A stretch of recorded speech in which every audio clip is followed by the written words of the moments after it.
What's going on, everybody? Welcome to Defend Your Units. I'm JohnnyKPicks. Alongside me is Pick'em MMA this week, and we are here to break down the fights, all 14 for UFC London.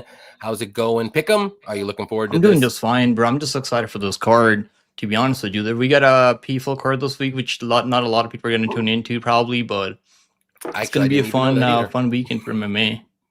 Who's a headliner for that? We got Leon Edwards' brother, Fabian Edwards, headlining the new champion, Van Steenis.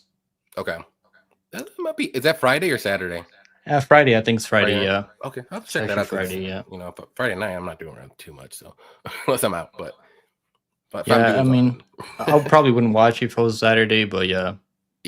I'm watching on Friday. Luckily, this card is an early start time if people didn't know. So it's a 1 o'clock Eastern start time for everybody. It's not a 5 o'clock, so it's 4 hours. Yeah, I actually don't mind these early cards. I mean, I love when they go to Abu Dhabi or like Saudi Arabia because it's early, always like 10 o'clock. Mm-hmm. No, I'm cool with that Abu Dhabi. Like, switch it up a little bit. I'm cool with, like, it doesn't have to be every week, but like every 3 or 4 weeks, just give me an earlier one, because that way, yeah, like it used to be really 6. Like I used to hate how they used to like have the main win around like 12 o'clock, 1 o'clock at night, like, you know, like if you're in the Eastern time like I am. But with the Paramount deal, like they actually started a little bit early, 5 o'clock now, because before it used to be like 6 o'clock, 6:30 normally. But I like this Paramount deal now. Yeah, me too. I know we were kind of joking about it when I said this earlier too, but like a lot of these Paramount cards now are like Dana White Contender Series graduation party for for all the people that won. They get their easy wins. We'll talk about. I mean, even people that are not winning on Contender Series are on this card. There's a couple of them. Well, that's true. A couple of them lost, right? Yeah, I know one for sure. Yeah, Contender Series is like not only winners get signed. It's like as long as you can be entertaining on there, like that's all you really need to do now. Yeah. And Dana White will probably give you a chance. That is true. But yeah, let's go ahead and say hi to the chat, and then we'll get started. Like I said, we got 14 of these bad boys to get through, and some of them are easier than others. Let's put it that way. So yeah, we got Paku. What's up, Paku? Each and every week, you're in the chat. Love it. Appreciate you as always. We got Derek, our guy. What's up, Derek? I got my bet ready, but I need to see what y'all have to say before I place them. Well, we got a lot to say, so stay tuned. Antoine, what's up, man? What's up, boys? Hope you're all blessed, highly favored. Yes, sir. Hope you've been good. Yep, you too, man. Appreciate you hanging out with us, Antoine. Klaus, what's up, Klaus? Yep, we got Pick'em in here. He's number 1. Indeed, he is number 1. I enjoy the China cards a lot, like the 3 a.m. start time. I don't know about that one. Yeah, those ones are way too early. I do wake up in time for the main card, but if it starts at 2 or 3 o'clock my time, I can't watch the prelims. I'll just catch and see who it is, if you want to say. There are a lot of bumps on this card. Could be, potentially, or bums. Yeah, I mean, there are that too. Bumps and bums. Luis, what's up, Luis? Kraus. Okay. I don't know what that is. Those Kraus emojis. I made a couple of them for my live stream. Okay. I'm like, because every time we get a fixed fight, like with Bulgarian and obviously the yeah. I mean, that one, I don't think that one was fixed, but something was going on there too. It sure seemed like it. And Johnson won. Johnson was looking pretty good for round 1, and then all of a sudden he got flipped. But story of Johnson's career. That is true. Winning until he isn't. Yep, and he's losing till he isn't either. Like it's the exact opposite. Yeah, I mean he's actually beating up Justin Gaethje. I remember. Then he got tired and he got knocked out. I mean, it's a story with Johnson. Yep. And then he was getting pieced up by Dustin, and then he knocked out Dustin somehow. So it's like, what's going on, dude? Tyler, what's up, Tyler? Appreciate the MVP's a lock. I like it. How's your week been so far? Pretty good. We got some fights going on. We're gonna talk some fights, so it's always like that. Before we dive in, Johnny, what was your reaction on that house card? Yeah, we were kind of just talking about this before we went live too. It's okay. I wish it was a little bit better. Like they hyped that card up to be so good, and not to say that it's not good, but I don't think it's like amazing how they were hyping it up. What do you think?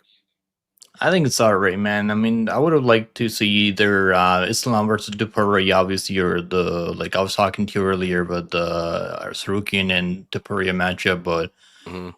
I mean, it's not that bad. We got a couple of stars on. Look, we got Ilya, Alex Pereira on the same card. I mean, that's like we got Dio Lopez, Bo Nickel. Bo Nickel's all right. He's American, so obviously they have to put him on the court. Unfortunately, It's not that bad. I think it could have been better. It's true. It'd be fun though. There's like 5 people fighting that do not belong in the UFC. That's pretty much every card nowadays. You'll find at least 3, 4, 5 guys that are women that should not be in the UFC. But we'll see what happens. Jesse, what's up, Jesse? I'm here. Let's go. Free John Jones. I wish Sean was fighting Corey. That'd be cool. That'd be cool. What up, Bob? What's up? All right. Yeah, the UFC's just worried about Mally losing, so they can't then they won't be able to give him a title shot. I think now they have a pretty good scenario. William Jahabi coming off a pretty good win streak. If he goes out there, beats him, I think they're gonna put him back in the title picture with Peter Yan. Yeah, already has a win over him. They'll probably do that next. I feel like they're gonna give him a title shot over Umar or even over. Who else is there in the one bantamweight right now? Umar. It's pretty much Umar, Sean. I feel like they might give Sean a title shot next. Maybe. But I don't think he's going to be a title shot for at least a couple more fights. He's got to win like a couple good fights. Yep. Real quick. Impact. Bears getting in the playoffs last next season. Yep. They're going to get in the playoffs for the next 8 years at least, dude. We got this. I love the Bears now. Finally got a real quarterback, and we finally got a real coach. It only took about 40 years, but hey, did it. I don't know about the quarterback part though.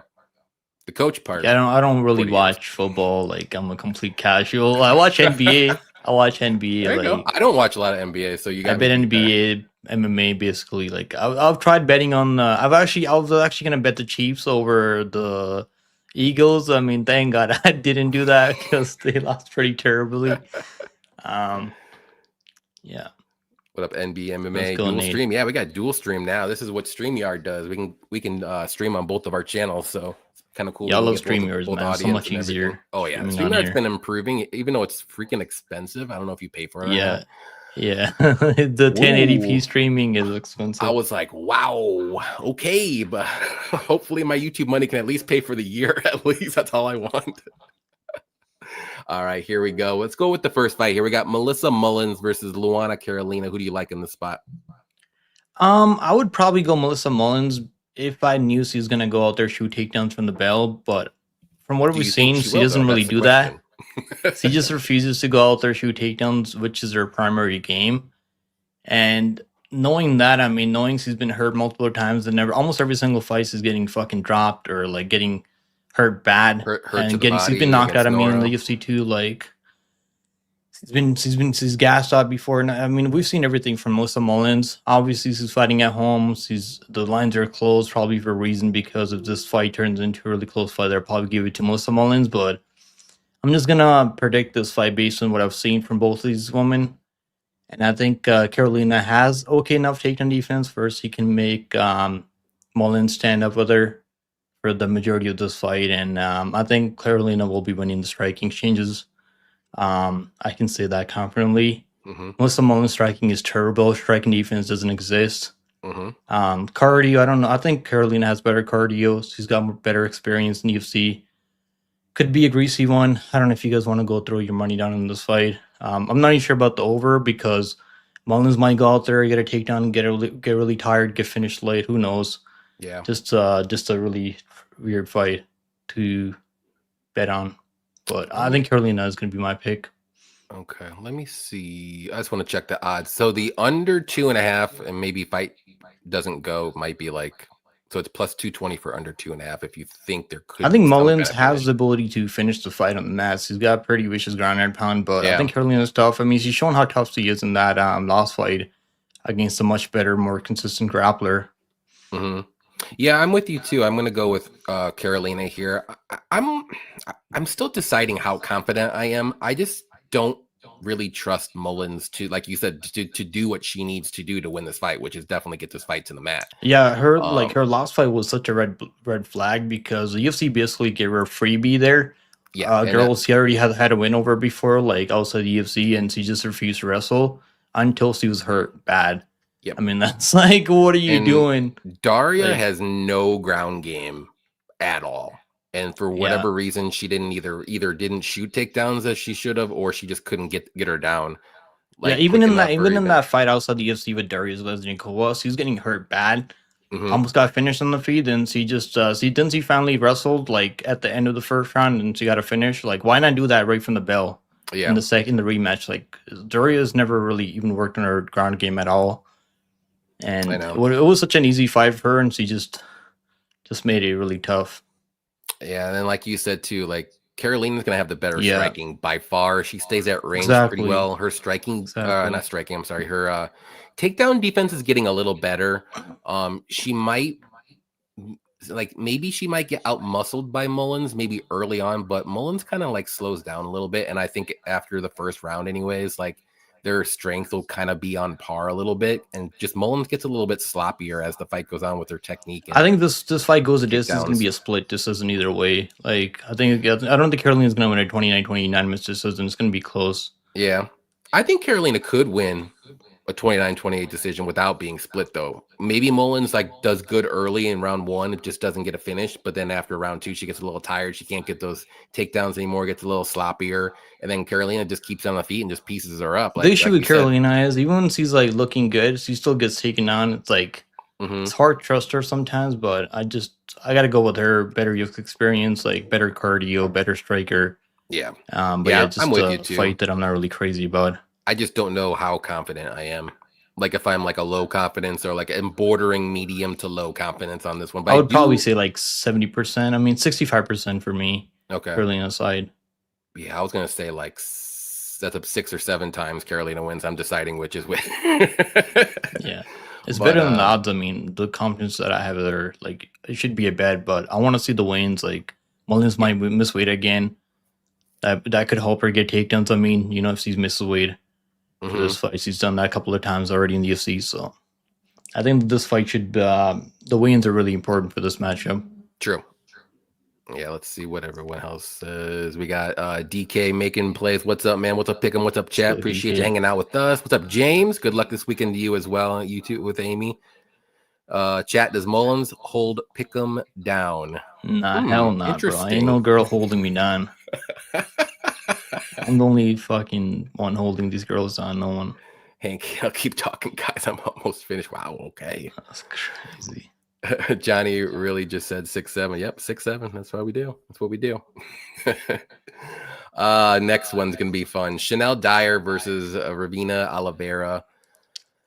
This isn't. You can go ahead fight. With this one first. You can go ahead. Lead I'll go ahead and go and try to break this down because this is like Dyer's not bad. Her striking is pretty good, but she's got no not takedown defense, no striking defense. That's what I meant to say. Like she gets hit a lot on her Dana White Contender Series fight. She got knocked down 2 or 3 times. She's durable. I'll give her that. But there's holes in her game still. Like she's young. She's 24. But then you got Oliveira here where I don't think she's UFC level. Like, I mean, she does have okay striking, kind of wild on the feet. Doesn't really grapple too much.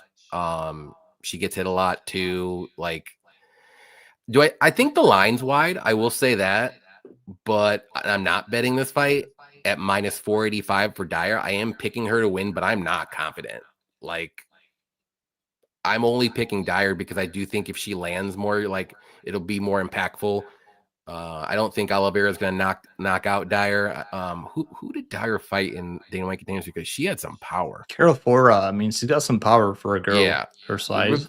Oliveira does not have that power. So I'm not scared that Oliveira is going to knock out Dyer here, but it's just like I got to see Dyer fight in the UFC, like not at the Apex, like all that stuff. Like she's fought in the PFL before. I mean, she's got some experience fighting in front of a crowd before. I don't think she's gonna look like.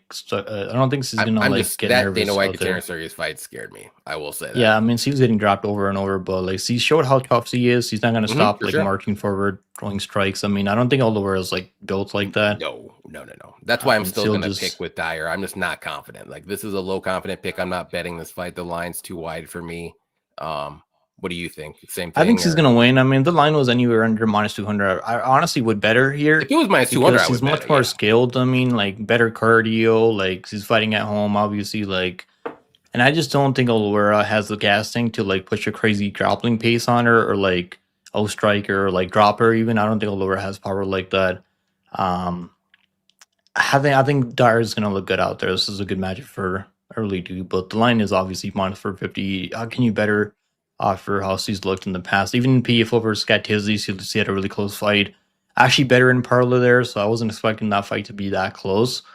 So like it's her like performances are not that consistent, so that's the only thing that scares me. Hmm. Throwing her in a parlay -450 is a bit risky, but Yeah. I think she's gonna go out there look good. I think Oliver might make the first round close, like she normally does with almost every opponent. But Dyer's gonna win the second round, third round. She's definitely gonna win the third round Yeah. if Oliver is still standing at the in front of her.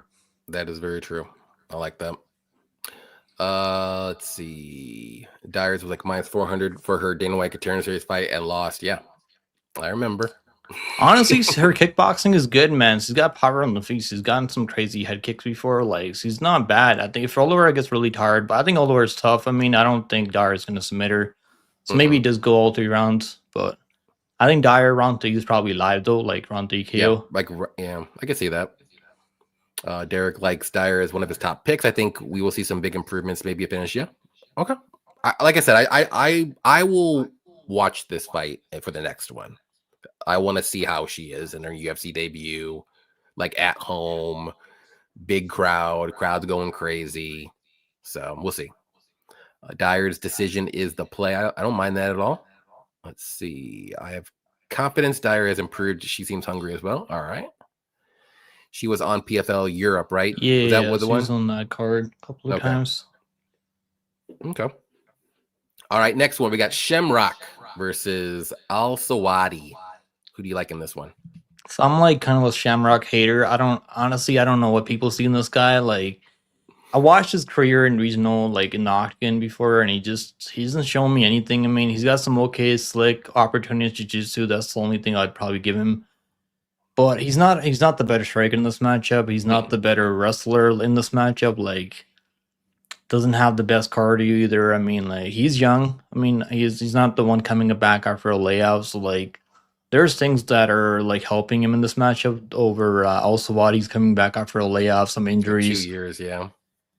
That's like there's like some red flags on also Wadi's side. Obviously, Shamrock is fighting at home, but I actually don't think this guy should be in the UFC. He didn't work his way. Like he got lucky. I mean, like being friends with Patty Pimblett and obviously training with those guys. Like he's got connections, so he's here in the UFC now. But I've seen him get taken down in octagon by guys that shouldn't be taking him down, shouldn't be out wrestling him. He's getting outstruck bad. He's got really bad striking defense. He's getting hurt bad by Evloev. Evloev isn't the biggest power puncher. Like he's got okay striking, but like it's nothing special, man. I think also he's honestly the better striker than even a guy like Evloev. Even though I don't think he has control like that. I mean, as like Evloev's got much better ability to control people on the mat than a guy like Al-Sawadi. But Al-Sawadi's slick, man. I mean, he was beating up like Rajabab, who actually rate higher than Shamrock, like couple levels higher than him. And he obviously got caught, right? That's kind of the issue with Al-Sawadi. I wouldn't say chinny, but like he gets caught. He gets like hurt bad some of these matchups, but I don't know if Shamrock's gonna be able to do that. Yeah, obviously there's this path to winning this. But if you can get it, you can hurt him on the feet, maybe jump on his back, submit him. But I'm gonna go based on what I've seen on tape, and that's also what he should be winning this fight. I really do. I like him here at this price. I really do. I think he's gonna win. Yeah, it's pretty close to a pick 'em, right? -125. It's not bad. I think he might even get a 30-27. Honestly, like he has the ability to go out there, put a pace on him, Yeah. and just avoid the submissions. This fight's kind of like a very volatile fight, however it goes. Like, obviously, Al Zawadi is going to be the better striker. He's got the power to knock out Shamrock. Shamrock did show like a lot of durability in his last fight, even though he was getting hit a fuck ton. But like the thing with I don't really like on his side, like we said, was a 2-year layoff. I don't like his takedown defense if he does get taken down. And with Shamrock, like he's not the greatest striker as we've seen in his last fight, but he does have good jiu-jitsu. He's got good submissions if he gets his fight to the mat or if he takes the back, which I can see him doing. But if he can't get those takedowns, like he's probably gonna lose it. He's gonna lose this fight. Like 100%, he will lose this fight. He needs to get it up against the cage or shoot some takedowns, maybe get a trip or go in, like whatever he needs to do to get this fight to the mat, because he ain't gonna win this fight on the feet. And that's why I said like this fight's I think it is a pick 'em really, because like it just depends on how you see this fight playing out. Because I can see it playing out with Al-Zawadi. I think it's only a pick him because of the layoff and injuries for Al-Zawadi's side. He's a little bit chinny. Like if he wasn't chinny and like coming back after a layoff, he'd be like minus 180 here. Like honestly, like that's what I think. Okay. But the layoff, he actually opened up at minus 180. I think minus 200 almost. And I can see him being like a little bit bigger favorite just because of the striking edge, but I'm going with my gut. I'm gonna trust Shamrock looks a little bit better than his last fight. I know a lot of people are probably like looking at that fight. I'm not just basing him off his last fight. It's other fights in Octagon, honestly. Like that's kind of what I'm basing him off. The Evloev matchup is just a hard matchup for a lot of these guys, like especially in their debut. But just what I've seen outside in Octagon, like just maybe he goes out there like this is coming up party, like. Yeah, maybe he goes out there, proves me wrong, but I gotta see. I'm going with my gut. I'm just going with my gut. Yeah. I do think this is a coin flip, depending on how you feel like this fight will play out. But I'm not putting money on it. I'll tell you that. I gotta see more from both these guys for sure. I mean, the lines, like I hope this fight doesn't fall off the cards. I mean, Derek, because he's saying this fight might fall off the cards. Oh, really? Hopefully, now there's probably gonna be one fight after the weigh-ins that falls off, maybe. I've watched enough Russian promotions to never trust anyone with an AL last name. What's up, Lane? DK, Infected. Let's go, man. Al-Zawadi would jab him up to a decision. I could see that, or maybe just throw some overhand rights and land some good shots and knock him down a couple times. I think he shouldn't even wrestle here. Like he doesn't need to mix and takedowns. Oh no. You should just strike with no Shamrock. Al-Zawadi needs to stay on the feet, stay at range, don't be super aggressive, and then Shamrock needs to get this fight to the mat however way possible. That's literally how this fight should happen for both guys. I'm predicting this fight falls off the card. Well, it wouldn't be the worst thing in the world if it did, but I hope it doesn't. But we got Paku, we got everyone saying hi. Okay, let's go to the next one here. We got Louis Sutherland versus Brando Petrich. What do you like in this one? That's probably I don't know if I'm saying it right, but I'm just guessing. I think he's either. I know he's from Australia or New Zealand, but that's actually like a Croatian or Serbian last name. Is it really a Croatian name or Serbian name? Usually, yeah, with the ICs at the end. But I don't know. He looks like one of those Russian that probably keeps a pet bear in his home. Let me see where he's from. One of those grizzly bears. Like he seems like one of those guys to me. I want to see what heritage he's from. Does it say anywhere? It just says New Zealand. I know he's not. He might have been born in New Zealand, but yeah, it doesn't say. I don't see anywhere. I'm not going to look too hard. Okay, who do you like in this one? Let me put my headphones on because I think someone said they're hearing an echo. Maybe, a slight echo. Okay. Hopefully that fixes it because I had my speaker on, like I was connected to my speaker. Test. Yeah, I don't hear it. Should be better now. It should be better now. Okay.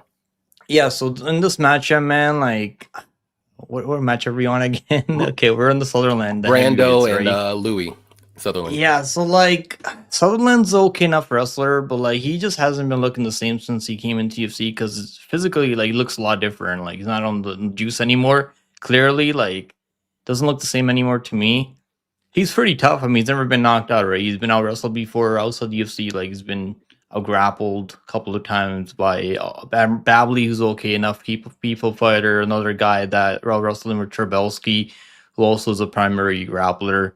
Doesn't have good striking, but in this matchup, I feel like Pierce's striking like isn't the most clean. Like he's not the most technical striker, but he does have crazy big power.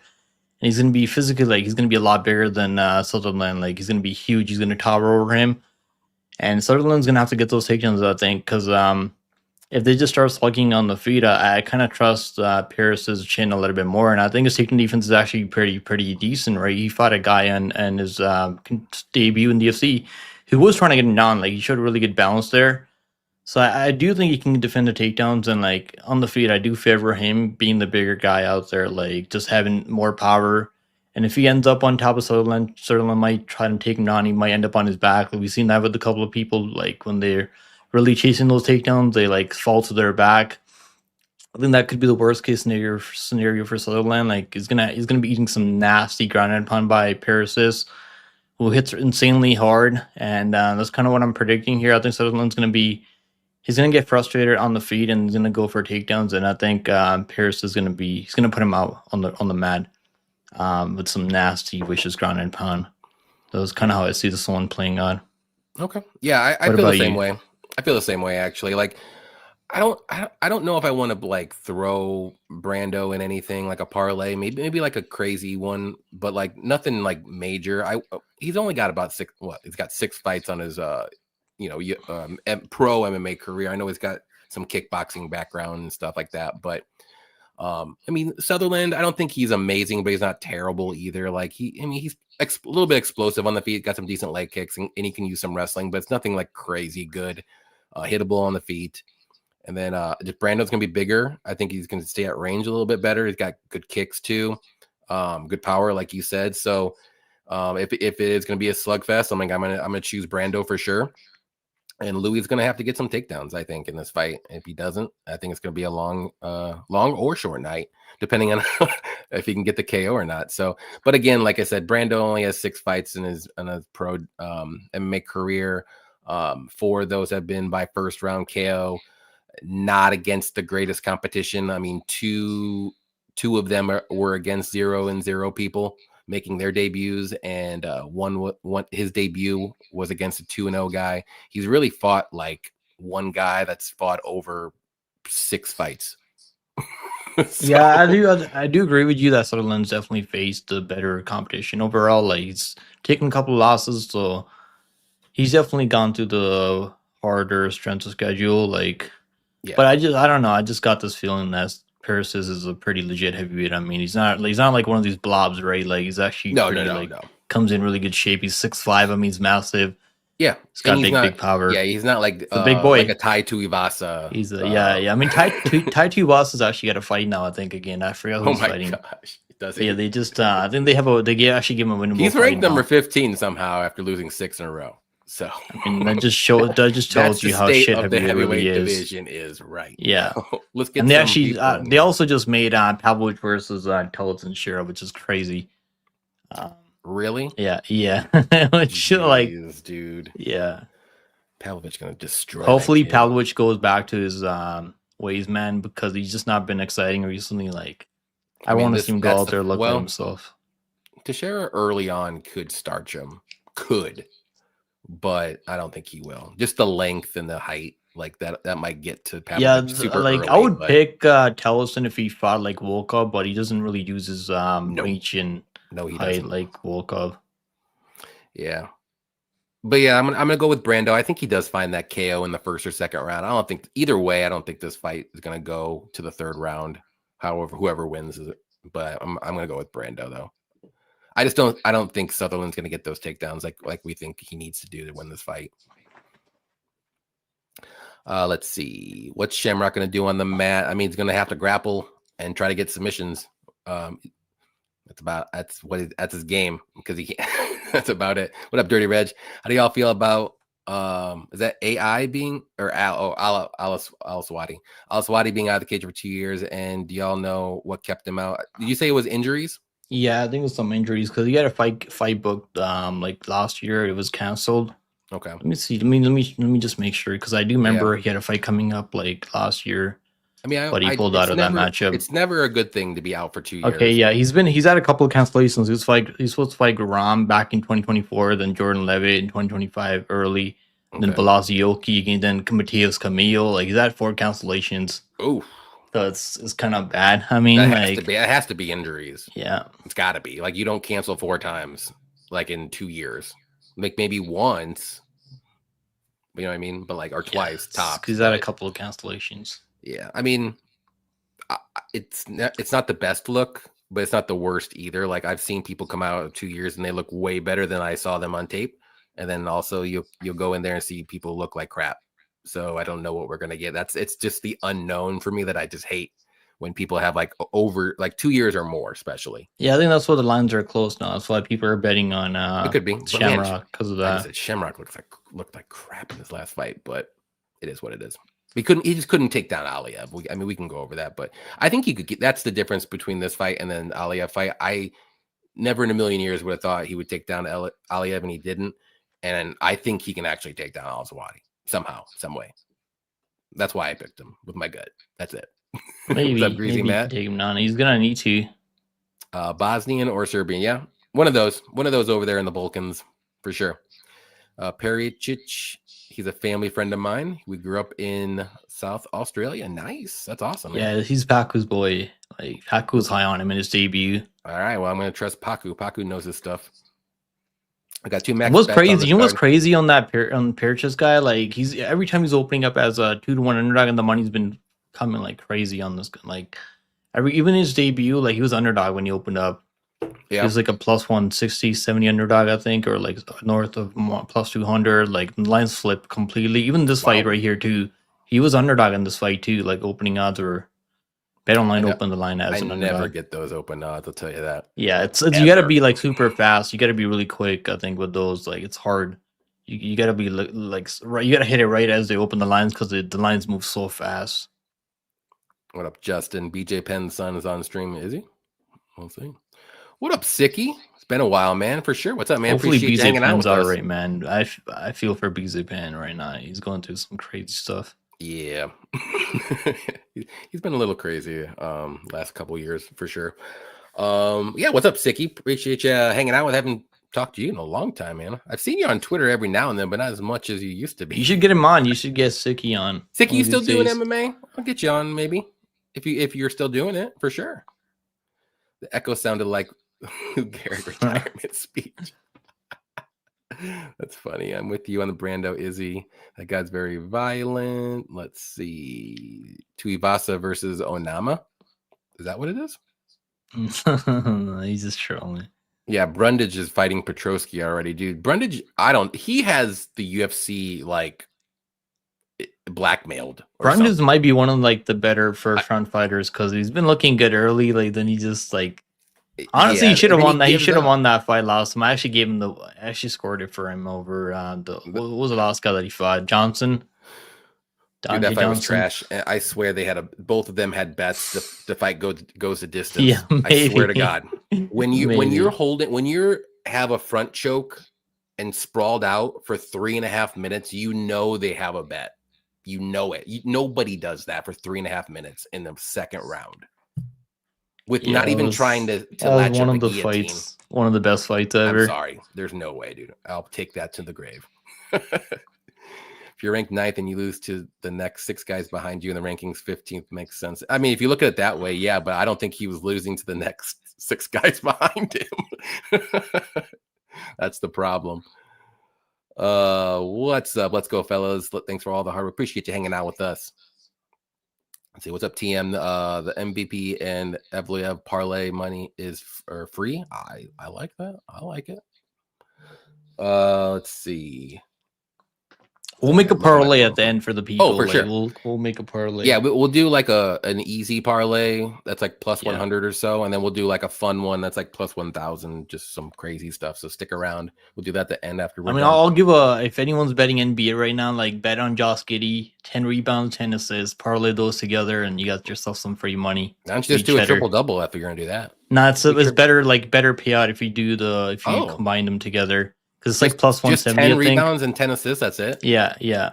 Put them together. Interesting. And it's like plus 220. And I actually been betting his triple doubles, and I got the last time I got that at plus 170. And it's weird. Wild. Yeah, I don't know why it doesn't they do make that. any sense. I don't know why they do that. The books. It doesn't make any sense, dude. Weird. That's hilarious. I'll have to check that out. Carmi, what's up, man? I have two-leg underdogs. Wood and Murphy just think they're better fighters. Who's your dog? Think we'll get there, Carmi, but I like one of them for sure. We'll get there. Let me ask y'all: do y'all think there's more nicer people or mean people in the world? I think there's nicer people in the world, There's a but lot of nice people out there. I just think there's a lot of. I mean, there's also a pretty good chunk of mean people, but I think the majority of the people are nice, or like at least tolerable, if you want to say. Like they're not mean spirited, but they're just not approachable. But most people, I think, are nice people. But like there are some people that are just crazy, so you can't do it. One of those things. What's up, Meat Rocket? Dirty Reg, you must be a cat. Oh, don't. Dirty Reg is not a casual Meat Rock. Come on, man. Dirty Reg is a man. Let's see. Here's another one. Oh, okay. Mia has Diggles. What's up, Mia? Fingerhead number 1. Okay. Appreciate you hanging out with us, Mia. Sicky, ha, bro. I just troll and rage bait when I go on Twitter. That's why I was saying I don't see you too much from time to time on Twitter. Don't bet much. Most cards I can't watch because it's so thin. Yeah, I hear you, man. Some of these cards are rough. Let's go to the next one. We got Antonio Tricoli versus Montas Kondratavicius. You know how I am with last names. I mean, at least you tried pronouncing it. I think it's your turn. But yeah, I just didn't even try it like with that last time. I was like, I'm not gonna do this shit. Yeah, I'm just gonna go. I'll just stick with Montes. I'm gonna go with Montes to win this fight though. Tricoli's not good. All he wants to do is play poker. Like he wants to make that UFC money, then he's gonna go straight to the casino. He's gonna play poker for about 75 hours, then go home. That's what he does. I'll take Montes. He's a way better striker, way more dangerous. He should find a knockout here in the first or second round. I'm not even going to attempt to break this down even more than that. We've seen enough of Tricoli. That's all I'm going to say. What do you think? You think knockout, huh? I would say knockout. Let me tell you something about Tricoli. Let me tell you something about this guy, Tricoli. He has that giraffe neck where he likes to like just get choked out real easy against with strikers too. I have a conspiracy theory about Tricoli. I think he just takes the easy way out every time. He doesn't want to get knocked out, so he just goes out there, like shoots a sloppy takedown and gets caught in a guillotine. He goes home, collects his check. That's kind of what I think is going on with Tricoli, man. It's been back to back, same submission, same type of submissions, guillotines, standing guillotines every time. Yep. I think this might be another guillotine, man. I think he's not gonna want to stand with Mantis, who's a much sharper striker. I just have a weird feeling it's going to be another submission. I mean, round one submissions plus he's got 2 submissions before. Like he's got some sneaky. He's got long limbs. I think he might find another one. Yeah, I really do. It's plus 1,000 round 1 submission. I like that, man. Just says submission round 2. Doesn't say what kind of submission. And then there was where's the other submission at? Armbar. I think it's the same. Like armbar and couple. No, not Tricoli. I mean, I'm talking about Mantis submission. Like I think he can do that. Oh, I was looking at that. Did I look at the wrong one? No, he got an armbar. Montes did. Also, the UFC a long time a few ago, fights. Yeah, in 2024 before he went to Cage Warriors. He does go for submission sometimes. I mean, people try to grapple him, so I think he could wrap something up here. Yeah, I mean, it could be a KO. KO's like minus 180, so like that's probably the most likely. Like last week, I had me be a mosquito by KO, bro. Like. I'm like, I mean, she was going for the KO at first. Yeah, that's what I'm saying. Like these refs just don't want to stop the damn fight. Like they should have oh my god, that's the second time I bet her KO now. Like I bet her KO over Alexieva, like where he almost knocked her out via ground and pound, and I'm gonna have to keep betting her KO. You'll get eventually. Yeah, I'll get it. I think this one could be one of those something that people aren't really expecting. What is the price on that though? I think round 1s. I played round 1s plus 1,000 round 1. You can pull like 10, 20 on that. And I mean, it's a good payout because most of us think he's gonna get him out of there in the first round. So yeah, first round's like minus 160 for him to win in round 1. Like you never know. I mean, you never know. DraftKings has submission round 1 plus 400. Ugh. It's on Bet Online. They opened it at plus 1,000. It's pretty good. I don't blame him. I don't blame you doing that.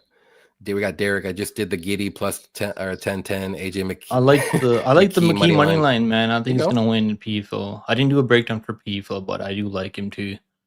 Who's he fighting? Do you know? He's fighting Borix, who's a decent enough kickboxer, but just doesn't have any power. I mean, can't really grapple. So Borix also knocked out Pico, by the way. Isn't that crazy? Borix. He's like Lauren Murphy. I mean, similar. Yeah. All right, let's go to the next one that we might have a quick one. Mario Pinto versus Felipe Franco. Who do you like in this one? I mean, like, who do I like or like? Who's I gonna actually win? want to see something crazy. I mean, we all know Pinto's gonna win. He's a much better wrestler, a much better athlete. He's actually like a legit heavyweight. I mean, I can't really say that about Felipe Franco, who's a bit of a gas bag. As a fraud, I mean, his record's like one of the worst records ever for UFC fighter making their debut. Lost Dana White. No, he He lost to Freddie Series. Vidal, who actually like didn't get a contract off that win because it was a really shitty fight. He got a third on submission over Felipe Franco because both guys were so fucking tired. Yep. And then they actually brought it out Freddie back on the Contender Series. I think it might have been the week 10, the last week of the Contender Series, and yeah, he got knocked out by, I think, I can't remember who knocked him out, but it was another Levi Brazilian. Rodriguez. Yeah, he got knocked out in the first round, so like, just tells you all you really need to know. Yeah, Freddie was actually one of Realongo's guys, and so like they give him another opportunity to maybe get it done, get into UFC, but yeah, he just didn't have it in him. Like, Freddie is a good wrestler. I mean, I'll give him that, but I think Pinto is obviously just gonna.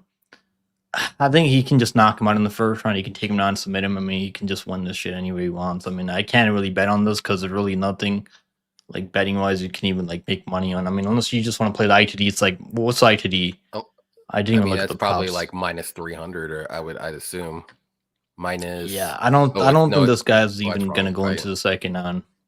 I don't have faith in. I was gonna say, if you want to do something, maybe just do Pinto round 1. That could be plus money. I could look real quick if I can find this fight. Where are you? I think he'll get him out of there in the first 7 minutes. So under 1.5 rounds is probably like the only way to go about this one. I think under 1.5 rounds ain't that bad, to be honest. Minus 166. Yeah, it's like the only play I can give you guys in this one. Yeah, under 1.5 rounds. Bad. Yeah, I think Pinto's gonna win in round 1 no matter what, whether it's a sub or whether it's a knockout. I'm gonna say knockout. I just don't think Felipe is good at all. Yeah, I think Felipe would lose to Austin Lane. I mean, I think Austin Lane would probably beat him, honestly. Like, I think he would beat him. I would pick Austin Lane to beat Felipe Franco. Yeah, I mean, Franco's, I guess, best traits is grappling early, and it's really about it. Like, he doesn't really do anything when he gets people down to the mat. That's the issue. Like, just lays on them. Doesn't really have like crazy ground and pound. Like, doesn't really do anything. Yep. Let's see. What's in the drink, Johnny? Yep, I got some whiskey. Drinking some Penelope tonight, if you can see. Let's go. It's a little weird. So I got my water here, guys. Cheers, there you Johnny. go. And I also got, this is my water too. I got some like just like a little. Cheers. Just to get the little taste on my mouth if I need to. But yeah, just sipping on some whiskey. Whiskey's fun. Got a lot of it, so I gotta start drinking a little bit more.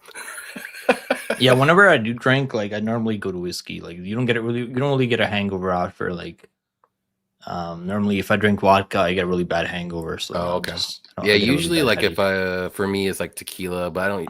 That was back in the day. I don't really get a lot of hangovers in general, unless I'm like toast. I have to be like completely gone. What's your preference? Yeah, whiskey's definitely my preference. If you're talking about brands, Jack Daniels is one of my favorites. I mean, Jack's good. I got a couple good Jacks. Heavy vodka too. Love tequila. Yeah, whiskey is my number 1 for sure. If we're gonna go with hard liquor, and then Miller Lite beer. That's all I need. These can be Miller Lite and whiskey, bourbon, anything like that. I love Jack. Yeah, Jack's pretty good. I mean, especially the honey one. Like, it's one of my favorites. Yep. I don't really be drinking like that anymore. I mean, I've drank a lot when I was younger. Yeah, the fires or the fireball ones, like any style of those. Like I'll take a shot like at a party, but like I don't mess with that too much. But just straight stuff. Same thing, whiskey and beer.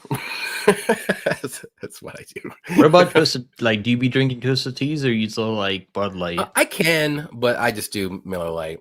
I can't drink Bud Light, bro. I don't know. It's just like Bud Light it doesn't taste good. I don't like it. It's the only like light beer that I just don't like. And I can have a Busch Light. I could have like an old style, like any old like light beer you can think of other than Bud Light. I like just a normal Budweiser though. Like that, those are good. but not a Bud Light.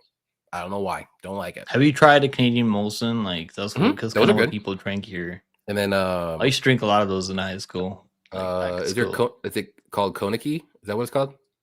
I don't know. Another what? It starts with a K in Canada. Hennessy, like no, not Hennessy. I mean like the Henneken. Oh, that's like another beer brand. Man, there was another one. I don't know. Maybe they don't have it anymore. I could be wrong. Yeah, they actually Lane said would do the drink. Of course, they drink. I think that's like they drink the most over there. They drink moonshine there mostly. Like people be drinking straight moonshine. Oh, there's Labatt Blue. Labatt Blue is pretty good. I prefer Molson though for sure. Have you do you drink moonshine? You ever drink moonshine? I've drank it before, but like I'll just drink whiskey instead. It's essentially you gotta try like Indian moonshine. Like they actually like take a bunch of sugar cane, like, and they I don't know, the way they make it, it's like it gets you lit so fast. Is it clear? Is it like a clear? Yeah, clear. Yeah, it's clear. Nice. Yeah, I'll try that out. I've never even seen it. I've seen. Yeah, I've never tried proper. Have you tried proper 12? Like, yeah, ever drank that shit? Have you tried Jameson before? Yeah, I've tried Jameson. It's essentially like that. I mean, if you want a cheaper version of Jameson, just get proper 12. It's pretty good. Like, it's not bad. It's good for mixing. I wouldn't drink it straight, but I've never tried it. I mean, I don't really be drinking like that anymore. But you should do proper 12 in like 7-Up or Sprite. That's good. So, like, do you only drink, or like you actually smoke cigarettes too after like when you drink? I mean, I used to mainly like, drink. Whenever like I would have a drink, like I know it's really good. I mean, if you want like just have like I don't be smoking cigarettes every day, but like when I used to drink like back when I was like 19 years old, 20, I would just like get a cigarette off someone and just smoke it after. Like it's crazy. Yeah, good. Everclear, but yeah. Everclear is wild, dude. I haven't had Everclear since I was like 20. We used to get like the 32-ounce Gatorades and like drink about that much of it, and then pour the rest of Everclear and just mix it up, and then that'll be our drink for the night. Like Everclear is wild, dude. What do you think the best chaser is for liquor? Like, what's your favorite go-to chaser? Like Coke is always good. Coca-Cola. Yeah, you can mix that with like a lot of dark liquor. If you want like light liquor, like usually I lean more so like tonics or like a Sprite or Sprite's good. I like Sprite. I like Sprite. You can maybe even do like juices too, but like too much juice like messes up. Not juice. Never chase with juice. Like it's really bad. Like cranberry juice if you want to vodka cranberries, but like I don't know. So Fanta would be good. Soda's okay. Actually, that'd be good with Fanta's got too much sugar on, man. Like too much sugar in there, I think. Red Bull like, good with Red Bull's disgusting. Red Bull with liquor. I can't drink Monster energy drinks though because I burnt myself out doing it like Everclear Monster shots. That's a different story. But let's go ahead and get to this. We got a couple more fights before the main card. Nathaniel Wood versus I'm gonna say his name wrong. Lozine Keita. Yeah, you got it. Close enough. This is a good matchup. I'm going with Wood, man. I'm just gonna go with his experience. Obviously, I do think Keita is really athletic, has a lot of power. I mean, there's a world where I could see him hurting Wood, and Wood can recover. Like he's been hurt a couple of times now. We all know that he's been hurt in that Naimov fight, even though he almost knocked out Naimov at the end, and Naimov was cheating a lot. Obviously, that was in Abu Dhabi, so the referees just don't even like. They're like, let's pretend like I'm not even here. That's kind of what the referees do in Abu Dhabi. Like, yeah. But yeah, I mean, he's been hurt in Delgado fight. He got hurt by Feely early too, but Feely's not bad. I mean, I do think there's a world where Keita knocks him out early, but there's also a world where like he gets hurt early. He's just a really good technician. Like he's just really good at like outpointing you from the outside, and really good at mixing in low kicks, body kicks. Like he's really one of the better technicians. As a pure striker, and he can be taken on. I mean, I do worry about the physicality a little bit because Keita's fought up at 155 before, and we all know like he used to what is a former bantamweight. That could play a factor here, maybe, but I don't know, man. I think this is like 2-1 minus 230 for Keita is kind of getting ridiculous now. I think because if he doesn't knock him out, he's not gonna look minus 230 here. I really don't think he's gonna look minus 230 here. The only way he can cover his price if he knocks him out in the first round, which could happen. I mean, it might not happen. I think Wood can take it on scorecards. Close one, maybe a split. Yeah, I think it could be a close one here. You know what's crazier? That I just looked at this. Nathaniel Wood plus 5.5 spread is minus 120.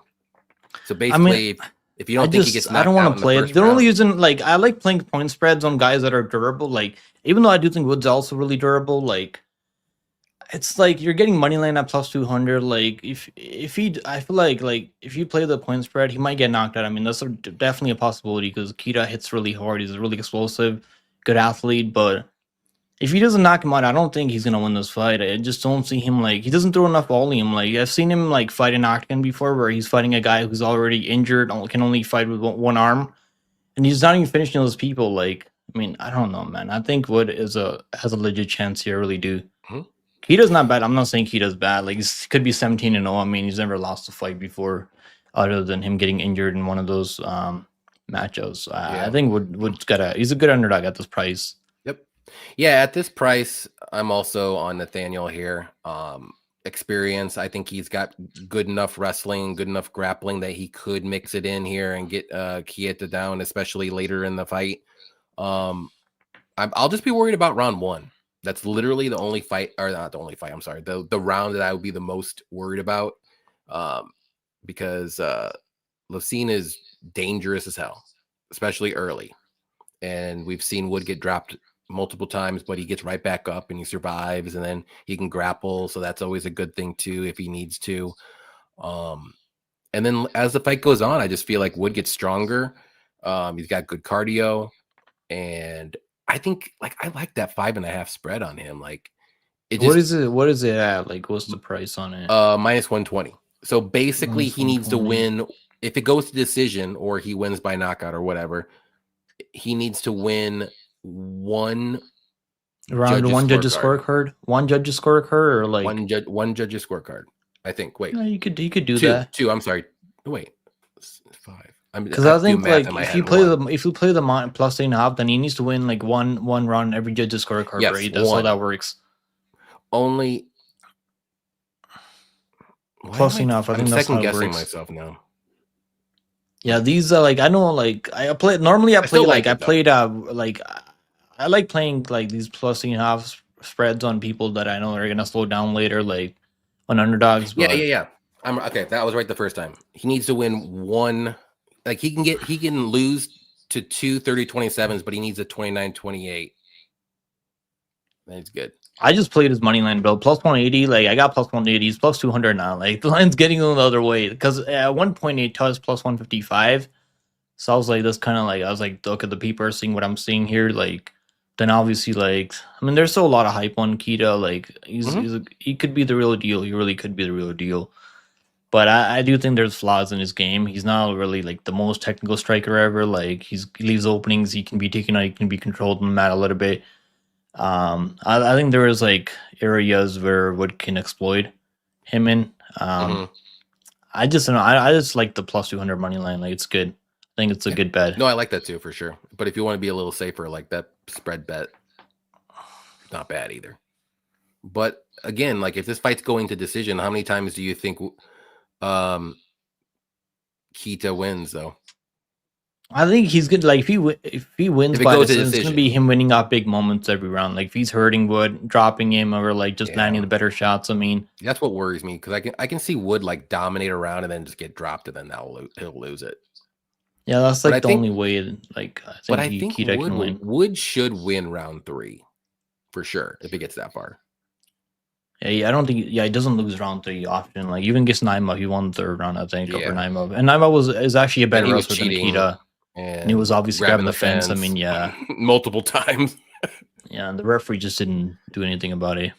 Yeah, but yeah, I like Nathaniel here to get this one done. I'm gonna say obviously by decision, maybe a round 3 finish. If maybe you can play decision only for Wood. What is that sitting at? Decision only. It's good because, like, if he gets finished, I mean, you get your money back. I played those props on Benil Dariush, and like I've never cashed one of them because he always gets knocked out every time he's in. Like, other than like I cashed on that over. I think I played his money line over Moicano, but I was gonna play decision only there too. It's like, I think that's what is that -1 what? It's plus 120.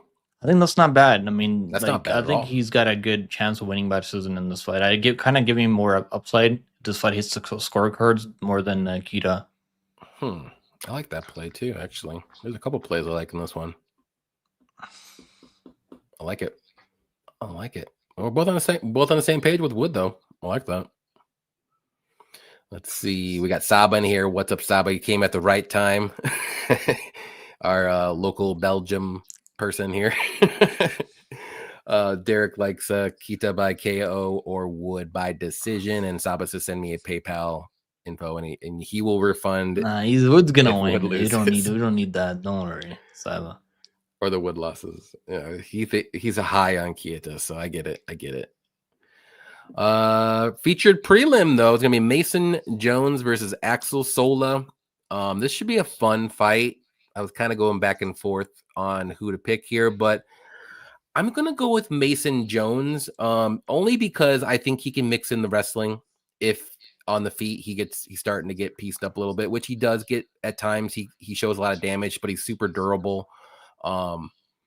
But I do think Mason has the better wrestling. And if he gets his fight to the mat, he'll be better on the mat too. So that's what's going to happen for me. And the longer the fight goes, I think Mason has, he has that dog in him too. I think he always stays in the face of his opponents. It's just whether or not he's going to get like dropped or knocked out but we've seen him get dropped maybe once or twice, but nothing crazy. I don't think he's ever been knocked out. I think he's been dropped 3 times in UFC that I can remember. He's been dropped by Mike Davis, I think, at one point. Okay. He's been dropped by I remember Oki a couple twice. times. But he's never been knocked out. And normally he's getting pieced up early in a lot of fights. If you watch his fights back, like he's not looking good on the feet that much. Even at Jeremy Stevens, 40 years old, he's getting pieced up on the feet. Like look at his face after the fight. He wasn't getting those takedowns. I mean, 100%. But that fight would be a lot closer. I'm gonna go with him. I do think Axel's pretty good striker, though. I like he's dangerous on the feet too. But I don't know. I have a weird. I'm going with my gut on this one too. I just feel like Jones, like he might look bad in round 1, but I think as the fight goes on, I think he's going to turn up a little bit, and it might be a split decision. One of those things, if it goes a decision, or maybe Jones could get him out of there late if he fades, or if Axel fades late. But I'm going to go with Jones by decision. I think this one does go, but it might be split. What do you think? I mean, it could be a little bit close, but I'm gonna go with underdog. I think Solo's got a pretty good chance of winning this one. He's been 5 rounds before. Like he's got a couple of high-profile fights in Aries FC. Obviously, it's not the same as UFC, but I mean, Mason Jones, like he's not bad, but he doesn't really wrestle when he should be wrestling. He only wrestles when he's kind of getting the fight's not really going his way. That's when he like starts to grapple, like which might not help him here if he's not getting takedowns and he's getting pieced up on the feet by Solo, who's really quick for the. I think Solo's got good entries, like the way he closes distance, he gets on the inside, he cracks people. I mean, he's not one of the best prospects ever, but I think he's got a good chance of winning this one. I really do. I like him at this underdog price. He is French though. I get that, but like, Omar Sy is just. I know people are like you guys probably have PTSD from the Omar Sy one. I was close to picking Kutalaba in that. I was close too, man. Were you the one that met? No, there was. Were you? There was someone that messaged me. I don't think I messaged you about that, but like I was like in my breakdown that took so long. I kept going back and forth on this one because like I just had that flashbacks to him just getting scared against Manyfield, not really throwing anything. That's kind of what I was thinking. Then I was like, Omar Sy's young. I mean, maybe he's gonna get a little bit better, but yeah, Omar Sy just a little fucking scared, dude. I don't think Solo's gonna be like that. I really don't. I think he's gonna go out there like get a probably 29-28. Maybe Mason Jones wins the 3rd round, but I do think Solo's gonna win the earlier rounds. I don't think this is gonna be a finish. I really don't. Yeah, I think this is gonna go the distance. Yeah, let me see what the over 2.5 is -180. It's not the worst in the world. It was a lot closer earlier. I think the money's obviously been coming in the over, and I agree with the over. I think it does go all 3 rounds, but I think Solo's gonna win. Yep, could be close though, but I might play the plus enough in Solo to be honest, because I think what is that sitting at? Like that's probably like -140, maybe -200. -200. Damn, okay. Maybe you can throw that in a little parlay. It's a good parlay piece because I think he can win 1 round for sure. Yeah. What's up, Big Back? He said, I'm hitting the tables at Horseshoe Hammond later. Johnny, come kick it with me. I would, dude. It's only like about 30 minutes away, but not tonight. I'm doing the show, and then I gotta go to work in the morning, unfortunately. But maybe one of these days I'll have to hit you up, or we can meet up at the Horseshoe and do some blackjack or something like that. That'll be cool. Let's go to the next fight. Curtis Campbell versus Danny Silva. And I believe it's your turn. Yeah, so like I'm going Danny Silva. This is like not one of my most confident picks ever because like Danny Silva fights really close with almost everyone, so that does worry me a little bit. And obviously he's gonna have to defend takedowns here, but I don't think his takedown defense is terrible. I think he has okay enough takedown defense. He can wrestle offensively. And on the feet, I mean, I do think Curtis Campbell has like he's a little bit better at range. That's kind of how I would put him. His style, like he throws low kicks. I mean, he throws body kicks from range. Like he's pretty technical. Like he's got good fight IQ. But I do think like this is a big spot for him. He's fighting at home, like in his debuts. He's like expected to go out there look good. He might go out there look really good, but I don't know, man. I'm not like completely sold on him completely just yet. I do think Danny Silva is a live enough underdog at this plus 200 line. I mean, it's getting even wider now. Like, I haven't bet him yet, but I'm getting close to like at least betting him. I really do like Silva chances. I mean, it could be close, though. It could be sweaty, but I think he could go out there, like, make this fight really close and get it done. Maybe another split decision. Yeah, I don't blame anybody picking Silva here either. But this is kind of like the same thing for me with the Shamrock and Al-Zawadi fight. Almost the same, identical, but I would put these guys better than both of those two for sure. But I'm going to go with Campbell, but I feel more confident that he wins this one than Shamrock because I do think he's way better grappler and wrestler. He is a better fighter than Shamrock. And MMA fighter 100%. for sure. But Danny Silva, like he's good. Like he's a dog. Like he's hittable, super hittable, but he like throws great volume. Like I don't see a knockout here, so I think the only way Curtis is going to win is if he gets some control time, maybe get a sub. Like I mean, can he outstrike him? Maybe in moments, but not for 15 minutes. There's no way. I don't think so because, like we've seen Danny Silva, like you said, we fight in close. Silva's going to pressure him, man. That's what I think is going to happen. I do think Curtis is going to be at range throwing low kicks, and Silva's eventually going to close the distance on him. But yeah, obviously, like he doesn't really like separate enough, and the fights go longer, which does worry me a little bit. But he's a big enough underdog where I wouldn't mind picking him at this price. Yeah, plus 200. I mean, if Silva had I think it should be a lot closer. I mean, I would agree. I would maybe pick Curtis Campbell if it was like minus 160, minus 150-ish, but minus 230, minus 240 is kind of getting up there now. Yeah. Or like people are like with Silva for me is like I wish he was a little bit more dangerous on the feet, like a little bit. He's got power. I mean, it's not like doesn't have any power. Knocking out a lot of people though. That's the thing. He almost knocked out Pacheco, who's pretty durable. Like Pacheco's not really getting dropped that much, is he? Yeah, like Pacheco. Man. But like, who's finishing Pacheco? Even like people are out there expecting. I mean, a lot of people are like expecting him to get finished by that Luna Santiago guy on that Mexico City card, and he went the distance there. Like, and even the other guy. I mean, I think Pacheco is really tough. Like one of the most durable guys, even though he's like pretty much a punching bag.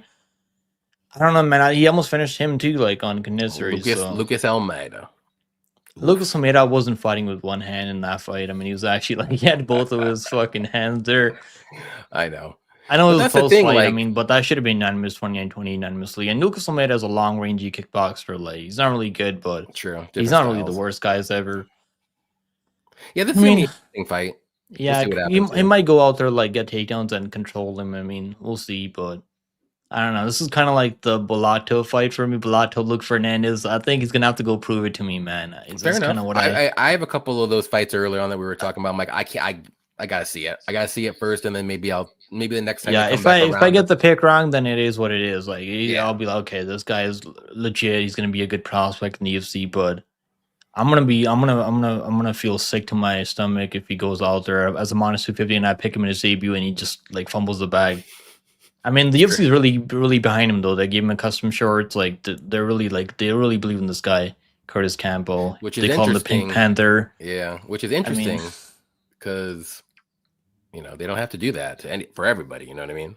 Yeah, they think this guy could be the next Paddy Pimblett, I guess. But if Danny Silva's fighting close fights, most of these fights coming up, we're in England. Yeah, if he just goes out there, fights close at plus 200, like it is what it is, bro. If he loses like No, for that, I sure. mean that's a Yeah. good bet at plus 200. Like you're betting a guy that's gonna lose, maybe like he could win. He could win. That's like Yeah. if it goes, if it's Yeah. like 29, 28, it's a good bet either way. This isn't like a no brainer, Chris or Curtis Campbell fight. Like, you know what I mean? Like, not like we're talking about like Pinto and Montes and what else? I mean, like, What other look, guy coming up? the way I think about it, like they're expecting this fight to go the distance, right? Like, so like if it goes a distance, I mean, like even the Vallejos and Silva fight was close, and I think like Vallejos is a much better boxer than Curtis Campo or like a striker overall. Like she has legit knockout power. I don't think Curtis like I know he knocked out the guy on Contender Series, but I don't think he's knocking out Danny Silva. And he maybe can find a submission. Like Danny Silva is not really good on the mat because he hasn't really fought that many grapplers in the UFC, but. Yeah. I don't know. I got a feeling that Danny can make it close and maybe win. Usually, I always go with the striker against grapplers, like unless it's like a crazy difference in like talent, if you want to say one way or another. But like this card, I'll be honest, I've been going with way more like grapplers than I normally will, and I'm a little scared that I'm doing that. Yeah, so. I mean, it's like I don't know what the statistics are, like grapplers versus strikers, but it's probably close. Because it just usually depends on the individual. Yeah, it just depends on the fight and like the takedown defense, obviously, and then the takedown accuracy. So like those are the main two things I worry about. Like I don't know. This will be an interesting fight though. I'm not super confident, but I'm not like I don't think this is like a pick 'em either. But I think Silva's good. I think he is what he is. Let's put it that way. He is what he is. I don't see him doing much more than what has been doing in the UFC. Might go out there get a KO this time. Who knows? Imagine. I'm not saying he can't KO. Imagine he could, but he gets to run one KO or Curtis Campbell. That'll make me really happy. I mean, I don't even dislike Curtis Campbell. I just think he's a little bit overrated. He probably is a little bit, but I mean, who knows? Maybe the hype is real. We'll find out this weekend, though. You never know. Roman Dolidze versus Christian Leroy. We're gonna find out this Saturday, bro. Like Max always say. That's right. And then you saw what happened. Yeah. Chris Campbell, 15 minutes of wrestling. Let's go. Is it I think I'll go. I think it's my turn to this one. I'm gonna go with Christian Leroy Duncan here. I do like Roman Dolidze like as a fighter, but like on the feet, like he's dangerous, but he's so low volume. Very good grappler, but his wrestling is a little meh. And then he kind of makes some stupid decisions in his fights. And then we got Christian, who's super athletic on the feet, great footwork. He's explosive. He's not like that one punch KO guy, but like if he lands some like spinning stuff or like a knee, which he can totally do, like that'll knock you out for sure. He usually gets his knockouts like in the second round or later. But this will be a fun fight. But I'm gonna go with Duncan. He's a younger guy too. I think Roman's slowing down a little bit. His last fight against Fluffy, I know it's Fluffy and he's got crazy cardio and stuff, but like I thought he at least looked okay in the first round or two, and he looked like crap the whole fight. And that could be with age, and that could be just a style of Fluffy too. But on the feet though, like Christian staying that range, I think it's gonna be a little bit taller, a little bit longer as well. Let me just double check. Yeah, a little bit longer, 3 inches of reach, but they're about the same height. And I just don't know if Roman's going to be able to get that wrestling going because on the feet, I don't think he can stay with them for 15 minutes. There's just no way. I don't think so. So I'm going to go with Duncan. Like, I'm not going to bet this fight, though. I don't know why. I just don't want to, maybe. Even though I think Duncan probably wins. I think you should bet. I think you should bet Leroy Duncan. I mean, he should be minus, like, maybe he shouldn't be minus 900, but stylistically, I think it's one of the best matchups for him ever. Like, yeah, I really do. He's minus 440, and like to me, I think that's just like. I think you should. I think he should be minus 400. I really do, man. It's crazy. I normally don't say that because he's fighting a guy who's ranked in top 15. That's why I'm like a little worried because maybe Roman comes out and I lands don't think Roman. I don't think Roman's getting this shit done. I really don't, man. I mean, other than like. He's gonna have to like get him down right away and find a submission. Like if he doesn't, he might get him down and not find a submission. Then Durang is gonna be back up to his feet, and it's just way more like tricky in the striking. And Roman's gonna be too stiff, too stuck in the mud. Yeah. I think Leroy Duncan could knock him out. I really do, man. I'm gonna go KO for CLD. I think he could be the first one to actually put him away because people That'd have be been wild. close. Like Imaba was close to putting him away, but he couldn't. Like he was close to like getting that stoppage. Man, that was a 5 round. That shouldn't have been a majority decision. The only reason it was close to scored because it was a point deduction for Imaba. And Delise is tough, so I mean he's pretty tough. He's gritty, like, but just a really bad match for him. If it Yeah. was back, if it was an Apex, I would probably be like, do not parlay CLD at these crazy odds because it's in the small Apex Smaller and cage, yeah. he probably is going to get taken on. Like the Delise is not going to have a hard time cutting him off. This is just It's a good just point. a horrible stylistic matchup for him in the bigger octagon. CLD is sure. going to be just fucking dancing around him, just picking him apart. Literally, like, that's how quick he is. I think he knocks him out. I think CLD Roman's- becomes the first one to put him away actually by That'd be KO. wild. That'd be wild. We'll see. We'll see. I like it. I'm going against Saba's countries, Belgium and Georgia. Sorry, my bad, dude. Did you hear about Shara Bullet and Michelle Pereira? Are they fighting, or is it a grappling match, or what? They already fought before, didn't they? Like in MMA, MVP and Shara Bullet. If they did, I could be wrong. I don't remember it. Yeah, I think MVP like just host struck him every round. I think we should bet it. All right. Dunking all day. All right, Lane. All right, man. Roman might wrestle. He could be motivated to win after that last. I think he's got one round. Like I think he's got one round. That's another thing too. Like his cardio, he slows down as the fight goes on too. Yeah. The only time like they're fighting. I actually picked him over Fluffy Hernandez because I thought the striking could be close, and he was getting picked apart on the feed, bro. I think I did too. Yeah, and that was the I picked him as a massive underdog. Like he just looked like shit. I mean, he just looked like complete shit in that fight. Yeah. How do you feel about the Armin situation? It sucks because they're wasting his youth. Yeah, I think that UFC is just mad at him, and they're he's the black sheep of the UFC right now, and he's got to work his way back. And every time, like the UFC gives him a chance, he does something stupid, and then they're like, okay, well then you're just gonna sit on the desk and not do anything. Yeah, the thing with the Armin is like they can do this to a lot of fighters, UFC matchmakers. They can like. A lot of these guys need a payday, so they get desperate, so they'll take any matchups they give him. But Armin's like, it's a different case with him. He's already a millionaire. I mean, his family's super rich. He can just sit on the sidelines and just doesn't matter. He doesn't need the money as much as some of these other guys. Yep. So he's probably waiting for either a number one fight or the title fight, which I'm sure he's waiting for the title fight, obviously. But I don't think he's going to get it. I think he needs to fight one more time because he burned a couple bridges already, and every time it just seems like whenever he fights, he burns another bridge. So it's like, dude, like he's got. I think they should do Armin. They should do a main win, Armin versus Oliveira for the title five rounds matchup. Get that rematch going, and then we'll see. And they should probably do Patty versus Hooker. I think that's probably the next. That'd be matchup. fun. That'd be fun. Patty could probably maybe win that one. Yeah, if he gets the mat. I think he probably does win that one. Yeah, if he can get the takedowns. Dude, Patty's takedowns are terrible, dude. I think he could take down Hooker. I really do. I mean, he probably could. Hooker, he likes being on his back, bro.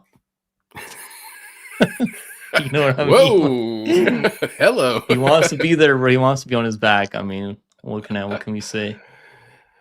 Back, knees, whatever. Yeah.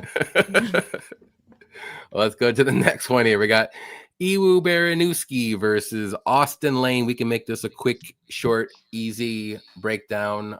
I'll go ahead and say Baranuski should get the first round finish, but I'll say KO. Maybe this sneaks in the second, but Baranuski's style is I'm going to knock you out. I'm going to go forward and I'm going to knock you out. I'll get hit, sure, but I'm going to knock you out first. And Lane has no chin. Going down to 205. And he wasn't really a huge heavyweight. Do you think he's going to make weight at 205? Like, I think he could. I think he could only because like he would float around like what, 240, 235, somewhere around there. 245, I think he lost weight in that. And he hasn't fought in almost a year. So like 9 months. So maybe, hopefully he can. And honestly, if it's close enough, like if I was Iwu or however you say his name, I would take the fight. This is an easy knockout. Austin Lane has the biggest head I've ever seen in my life. It's the biggest target. He has no chin. You just have to touch it. He's going down. And Baranowski has the power to do that. And if Austin Lane's cutting that weight, what do you think his chin's going to be now? Okay, tell me this. Like, do you not think he can drop Ivor Baranowski? You think he can drop him? I think he could. Drop him? He could, but like we've seen Baranowski come back and then just knock somebody else out. Like in the last fight against Ebo. Ebo is way more dangerous than Austin Lane. Way more dangerous. Not even Ebo close. has the thing with Ebo. I don't think he's like that much better than Austin Lane. Just the fact that he has a better chin than Austin Lane, maybe like that's probably what it is. Just a little bit more aggressive too. He has. I think he might have a little bit more power, but like they're on the same level of like, they're about the same. But I got to go with Baranowski by first round KO. I love this spot. You could probably. I think you can like even parlay the under. So I'm honestly the under. Oh, the under. That's parlayable for sure. But Baranowski round one's like the play. I mean, if you think it goes under, because like they just start slugging in the pocket. I mean, I think Baranowski's the one that all of Baranowski's wins have come in the first round. He's never been around two. He's got good judo. I mean, I want to see him like go out there, get a takedown. I mean, maybe get a submission. I mean, like Bertrino did. He could do that. If he gets his arm around his neck, I mean, that big fat head, he ain't going nowhere, dude. Yeah, I don't think Austin Lane has the ability to get up after a knockdown and go shoot a takedown. I don't think he can do that. The only thing I will say though, Austin Lane is pretty athletic. Like he's quick on the feet in the first round, but like he has no striking defense. So like it'd be hard to like track him down for a takedown. But you can just like push him up against the cage in a way, and then you can just start throwing, and then he'll start throwing, and then he'll get knocked out every freaking time. Dude. Yeah, it's like clockwork. Boom. I like watching Austin Lane because it's fun. It's a fun fight every time he's there. Except the Desplain fight, but I understand why he did exactly what he did to win that fight because I was so close to live betting him in that fight. I just couldn't do it because I was worried about his chin the whole time, bro. Even when he's getting takedowns, I was worried about like maybe Despain just getting back up and knocking him out. Like I should have bet him there. I was like, you could have still got plus money on his money line. I mean, because especially after round one, he still got it because he was a crazy favorite. Yeah, he was like a plus 600 underdog, I think, in that fight. Yeah, he's a pretty big underdog. But I mean, if you want to add anything to this, I mean, Baranowski round one KO. Yeah, I think he's probably gonna get a finish. I mean, I wouldn't go all in on the KO because it could be like a club and sub. You never know with these guys. But he's got a couple subs on his record. I think he likes knocking people out. I mean, so I think it's probably gonna be a KO. Even if it does get to the mat, I can see him do a ground and pound too. So yeah, I don't think it's gonna get there. I'm always trying to make a case for like a submission or like something that pays out better, but I don't think this is gonna be the one. Yeah, I know not on DraftKings, but like on a couple different books that I see, I saw a round one KO for Baranowski at plus money. So, I mean, I think that's a good play. If you can get it at plus money. Yeah, that should be good. If not, I'll take it. I mean, I think that's a risk worth taking. Let's put it that way. It might not hit, but I mean, it's gambling, obviously, but yeah. Let's see what everyone else says real quick, and then we'll get going. I feel bad for Austin because you can tell he's super nice. Yeah, he's probably a nice dude, but Austin has a W over the GOAT Rebellis. Yep. Remember when Austin obliterated? Yeah, just he didn't obliterate him. He just wrestled him. The Spain, I mean, that's what the UFC just let him go because they knew that like if they keep him around, a lot of these guys are just gonna be able to take him down. Oh yeah, it'd be free wins. It'd be because like two guys did it, right? Waldo did it first, and then Lane did it after. Like he got done. Like a lot of people were starting to figure him out. Yep, he's making money in karate combat, so good for Spain though. That's true. Making some bread and over there. That's probably where he should have went. You know what I mean? Yeah, which is good. So, all right, next is going to be Michael Page, MVP, versus Sam Patterson. This is an interesting debate on Twitter. Who do you like in this one? Yeah, so this one's like a little bit tricky for me because I do think MVP is like the more technical striker. Like is defensively, he's really, really good, really fast. I mean, for a guy who's almost 40 years old, like still really quick, still has the speed. But I do worry about his grappling a little bit because we've seen him taken down, we've seen him give up his back, we've seen him locked in submission attempts before. Like, and if Sam Patterson has the same position, he's probably gonna finish that choke. Like Ian Gary had him in a deep or naked choke, and he couldn't finish him. Maybe because Ian Gary's on that vegan diet, that's probably what it is. But like if Sam Patterson has that, I think he's gonna finish him. I really do. But The thing is like is normally the way Sam Patterson is finding these submissions is him like when guys are trying to grapple him, he's able to like get a reversal, like scramble, end up on top, end up on their back. Like that's normally how he's getting these takedowns. This one, I might change my mind on this one, but I am gonna go with MVP for now because he's faced a higher level of competition. Like he's got good cardio. Like they trained together before, so I've seen people talk about them training together, how it's only gonna help Sam Patterson, but it could play both ways. I think. Yeah. I think MVP probably is gonna win, and the thing I don't like about MVP is because he could drop Sam Patterson and not finish him. He might just play around and like like what he does, like just showboat out there, like. Yeah. And Sam Patterson maybe gets back up or recovers. Like that's kind of the thing I don't like about MVP, but he is really solid. And I think he could go out there like in the big rock again. I mean, I think he's gonna go out there look good. And Sam Patterson's been fighting the Apex, right? He fought in the Apex, I think, against Barlow, and Barlow was pressuring him without any fucking worry about his striking defense. I don't think MVP's gonna do that. He's really fast. He's really fast with his in and out movements. I think MVP's gonna win, but I do think I have a weird feeling this one probably is gonna go longer. I don't know why, but I think this one probably just go over 2.5 rounds or like at least over 1.5 rounds, not over 2.5 rounds. But I think MVP is gonna be my pick by decision. Because I could see him hurting him, and they used to train together. A lot of these guys they don't want to hurt each other when they're familiar with one another. Yeah, I don't know. I hope it's an exciting fight, but I feel like it could go the distance. Yeah, I'm gonna go with MVP as well. I just think his style is so tricky for if you want to try to strike with him on the feet. It's almost to the point where you have to get this guy to the mat. And Patterson has good grappling. He's got crazy, sneaky submissions, obviously, but I don't know if he has that wrestling to do it. I know what was his name? I just forgot it. I see Machado was able to do it a couple times and take the back and stuff, but like I think that was different circumstances, if you want to say. And if you go back and look at some of Sam Patterson's like fights and who he's fighting, like this is a massive step up in competition. Massive. It might even be 2. Like you're going from Leonesi, Crosby, Barlow, and Waters to MVP. Like this is crazy. What do you mean, Johnny? Crosby's the best fighter ever, man, from Ireland. Maybe other than Conor McGregor. Maybe other than Conor. I don't know. I will stick to what I said. So, yeah, MVP's old, but I haven't seen anything that he's slowing down with his style. He's tricky on the feet, and I think Patterson is going to get touched up at range, and this is a bigger cage. I think it's going to help him out more. I just don't think Patterson has that wrestling to beat MVP. He's got the grappling to do it, but I think it's the wrestling is going to be the key thing that I don't think he's going to be able to get him. I don't think he's going to be able to get him down. I really don't. So that's why I like Page here a lot. I think he wins by decision.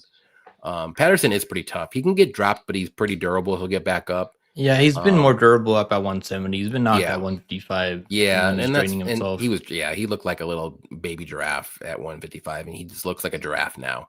So because he got a long neck. So, but I do like MVP. I think the only people that are going to beat MVP is Father Time and a really, really, really good wrestler, grappler guy. That's it. Yeah, and I don't think Patterson's that guy, unfortunately. He has slick jiu-jitsu, but I don't think he's wrestling like that crazy. Yeah, exactly. He's got good chokes. He's got good subs and stuff like that. But like, if you're talking about like the wrestling aspect of it, like, I just don't see it. I don't.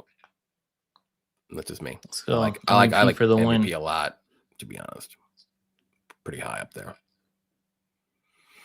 Next one, we got Luke Riley versus Michael Oswell Jr. I'll go ahead and go. I'm gonna go with Luke Riley. Out of all the Cage Warrior people, like I even said it before, Cage Warriors isn't that great coming out. Like all the people coming out, they look like crap. I think he's pretty solid. I think Oswald's solid too, but like I think Riley's a little bit more dangerous, a little more slick. With the striking, at least I don't see this fight going on the mat. If it does, I can see Riley the one shooting, but I don't think it will.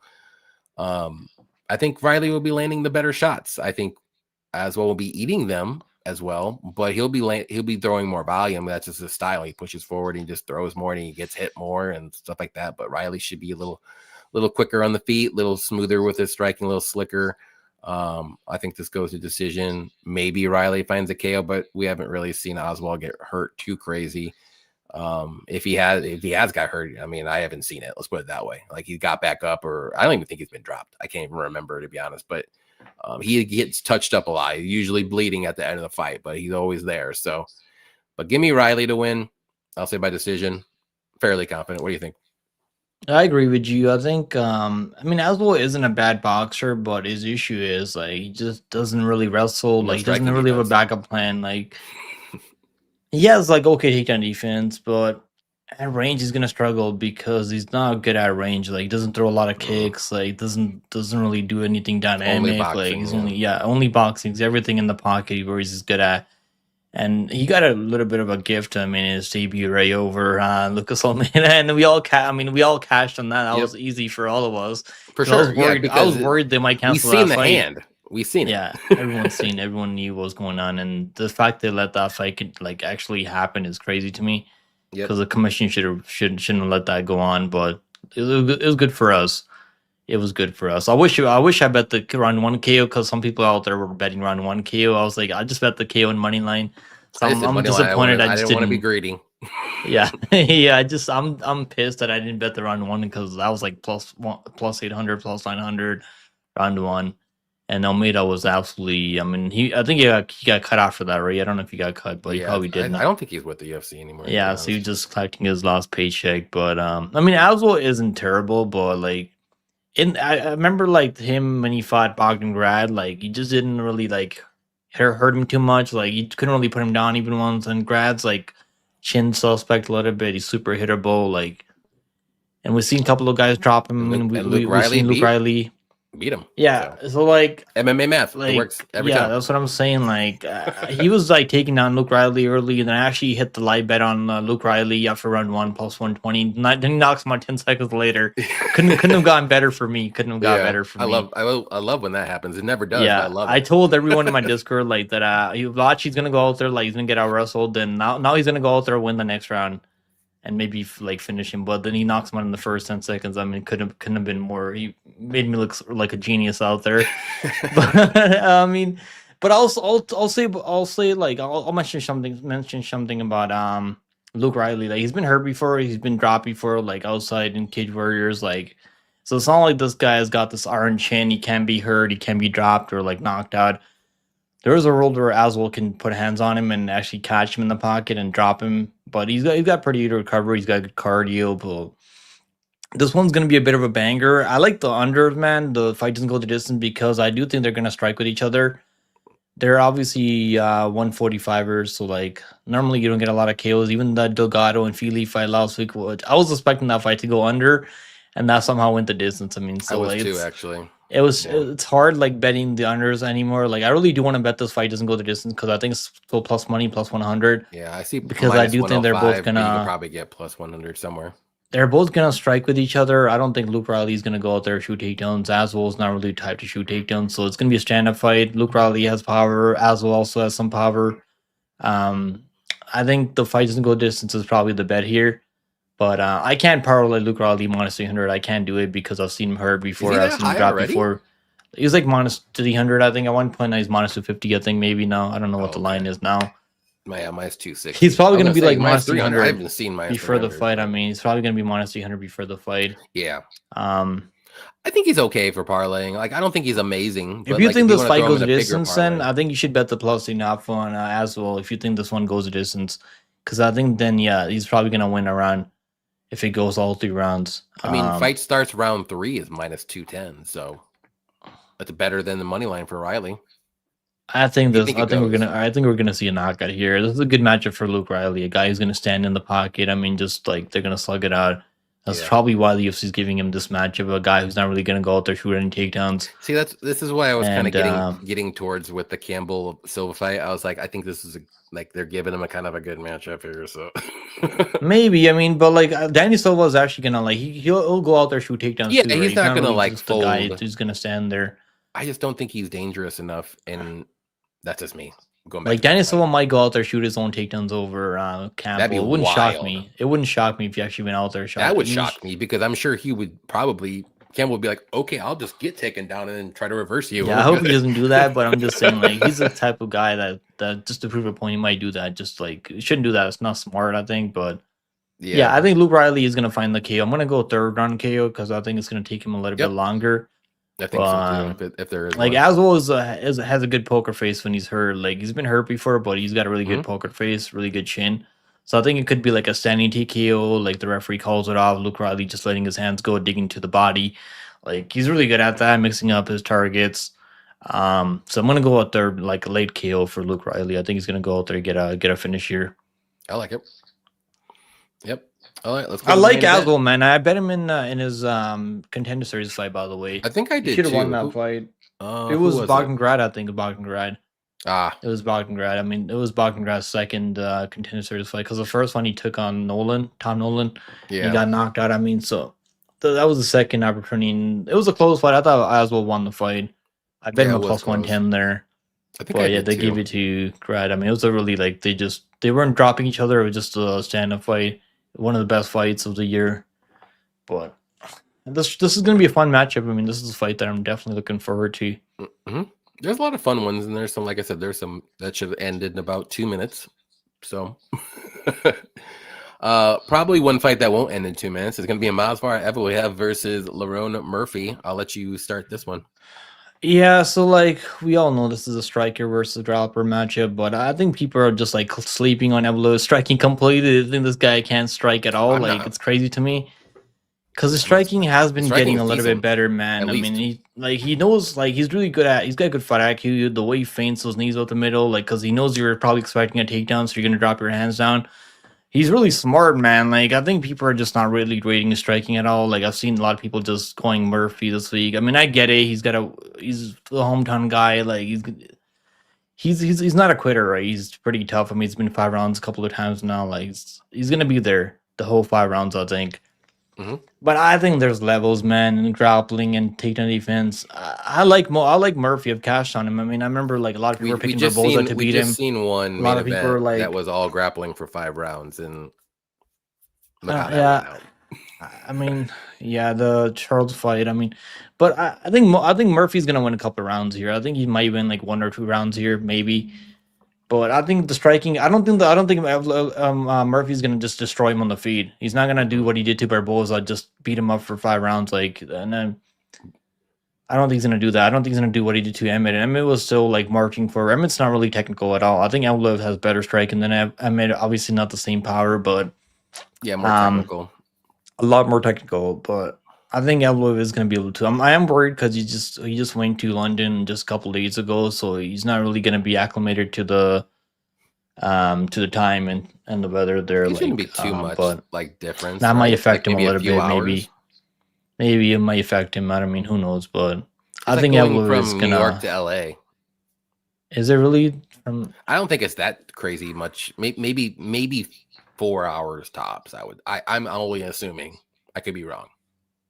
Yeah, I think Evloev is gonna win, man. I like this -230, -220 line. This like honestly, it should be like -300. I really do. I was gonna say I think this line's good. I think it should be -300. I really do. He's got hard chin. He's not gonna get knocked out. He's not gonna get subbed. I mean, if you watch that Diego Lopez fight, Diego had him in some nasty deep submissions. Yep. And he never panicked in those fights ever.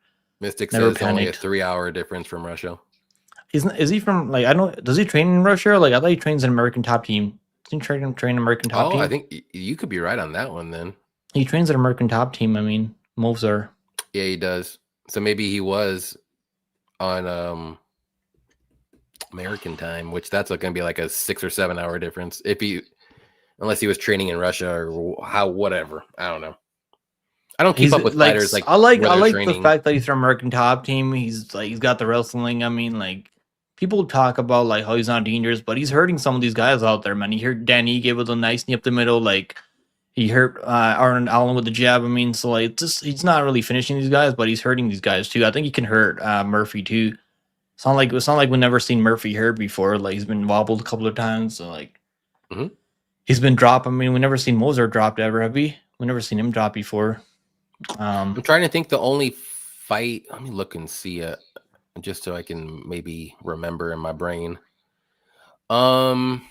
He's been like caught up in some submission. Was it the before, Dawodu fight? Maybe. I think Dawodu won the third round, but like I don't think he was like actually like dropping him or hurting him. Did he drop him in that fight? I don't remember. I can't. I'm just looking at the names. Other than that, like that would be because I remember Dawodu had one fight where he got robbed. He got robbed. I mean, maybe the Cup Swanson one. I remember I had a parlay there. I had a big parlay. I was gonna win like $1,400, and oh my god, bro! I had clear round free. I had Hakeem Dawodu. Then I had Luque over as an underdog over RDA. Oh my god! Don't even remind me of that one. That one was like. No, I got one judge gave Cup Swanson 30-27, bro. I couldn't fucking believe it. I mean, he had his family out there like last week. Yeah, Charles Johnson. I mean, that was close fight. Charles Johnson didn't win 30-27 though. There's no way. That's right. You can argue 29-20. So I picked flipped on that one, bro. Like after the Waynes, I actually went with Bruno Silva because I knew he was gonna be pressuring him the whole time, and he did, right? But to be honest, I mean, if you really watch the fight back, like Johnson was the one catching him on the way in. Like he wasn't really, even though Bruno Silva had the pressure, the clinch, and everything like that, he just really wasn't doing a lot of damage. Yeah. Even though it was a close fight, I mean, I can't even say it was a robbery. I don't think it was a robbery. I think a 30-27 was a robbery. Yeah, 30-27 is not really good score. When I heard that, I was like, "Oh, that's a Bruno Silva." Like I didn't think Charles won. And the crazy thing is, like, Silva was like minus 6,500. Like I always should have bet that. I had a feeling they're probably gonna give it to Johnson based on visible face damage. Like that's kind of what they look at the Apex. But I didn't have it in me to hit that plus 2,000 money, and I should have at least put like 20-30 on that. God damn it! I just had a feeling too, like on the live stream, I was live during the card, and I had a feeling they might give it to Johnson, and they did. I actually we were watching doing a little watch along, but not live or anything. And I was like, oh man, I think Johnson might have lost this, but I'm like, but if it goes to split, I think he has a good chance to win. And it went to split. I'm like, okay, yeah, I think he's gonna win. And then I heard 30-27. I'm like, he ain't gonna win. And then he won. I was the 30-27 was really insane. That was really insane. 30-27. No, I don't think any fighter won 30-27. Isn't it crazy that like Johnson struggled with all these guys that are like UFC veterans, and he goes out there knocks out guys that are up and coming? Like, isn't that kind of crazy? He just beats the little midgets guys that are 5'4". I mean, even Silva's like 5'4" too. But I'm saying like he struggles with a lot of these guys that knocked out. We didn't get to see much longer. But then he doesn't knock at anyone who's like he came close to knocking at Summer Darzi, but like a lot of these guys, I mean, they are tough though, but he came close to Estevim as well because he was gassed in the third. I mean, yeah, I remember that one. I bet Estevan at minus 130. I did too, but that was a close line. Survive! Estevan survive! Now Estevan moved up to 135 now because UFC's like, we can't have you keep missing me over and over anymore. But yeah, let's get back to this one. Like I think Moser is gonna win, man. I really do. I like his money line a lot. I think he's like one of the better. Like you can trust Moser to go out there, shoot takedowns, and wrestle. Like he knows what he's good at, and he's got a good team behind him, American top team. Murphy's he can make this fight close though, but I do think Moser is gonna be able to. I think he's also gonna be able to land on Murphy on the feet. I don't think Murphy is this impeccable striker. He's never gonna get touched on the feet. I think Moser has a lot of ways to win this fight. Obviously, I don't think he's finishing Murphy because Murphy is insanely tough. But I do think Mosar's not really super dangerous on the mat. He's more control. Yeah, I mean he does throw ground and pound, but like he's got really good chain wrestling, and he can hang on your back a little bit. Yeah, I just don't see him going out there going like full, Charles Oliveira, if you want to say. Yeah, he doesn't really have slick. He doesn't have good jiu-jitsu. Like he doesn't have crazy jiu-jitsu, but he goes like he'll throw ground and pound, just control you, and like not really just enough where the ref's not gonna get you up. You know what I mean? Like that's what he does. He's good at that. Yeah, I think Moser is gonna win. I really do. But I'm on the same page as you. I think he's gonna go out there, look good, and he should get the next title shot. I mean, he's put in the work. Look at the guys that he's going out there beating. I mean, Sterling, Arnold Allen, all these guys are top 10, right? I mean, it's Mobzar or it's Gene Silva.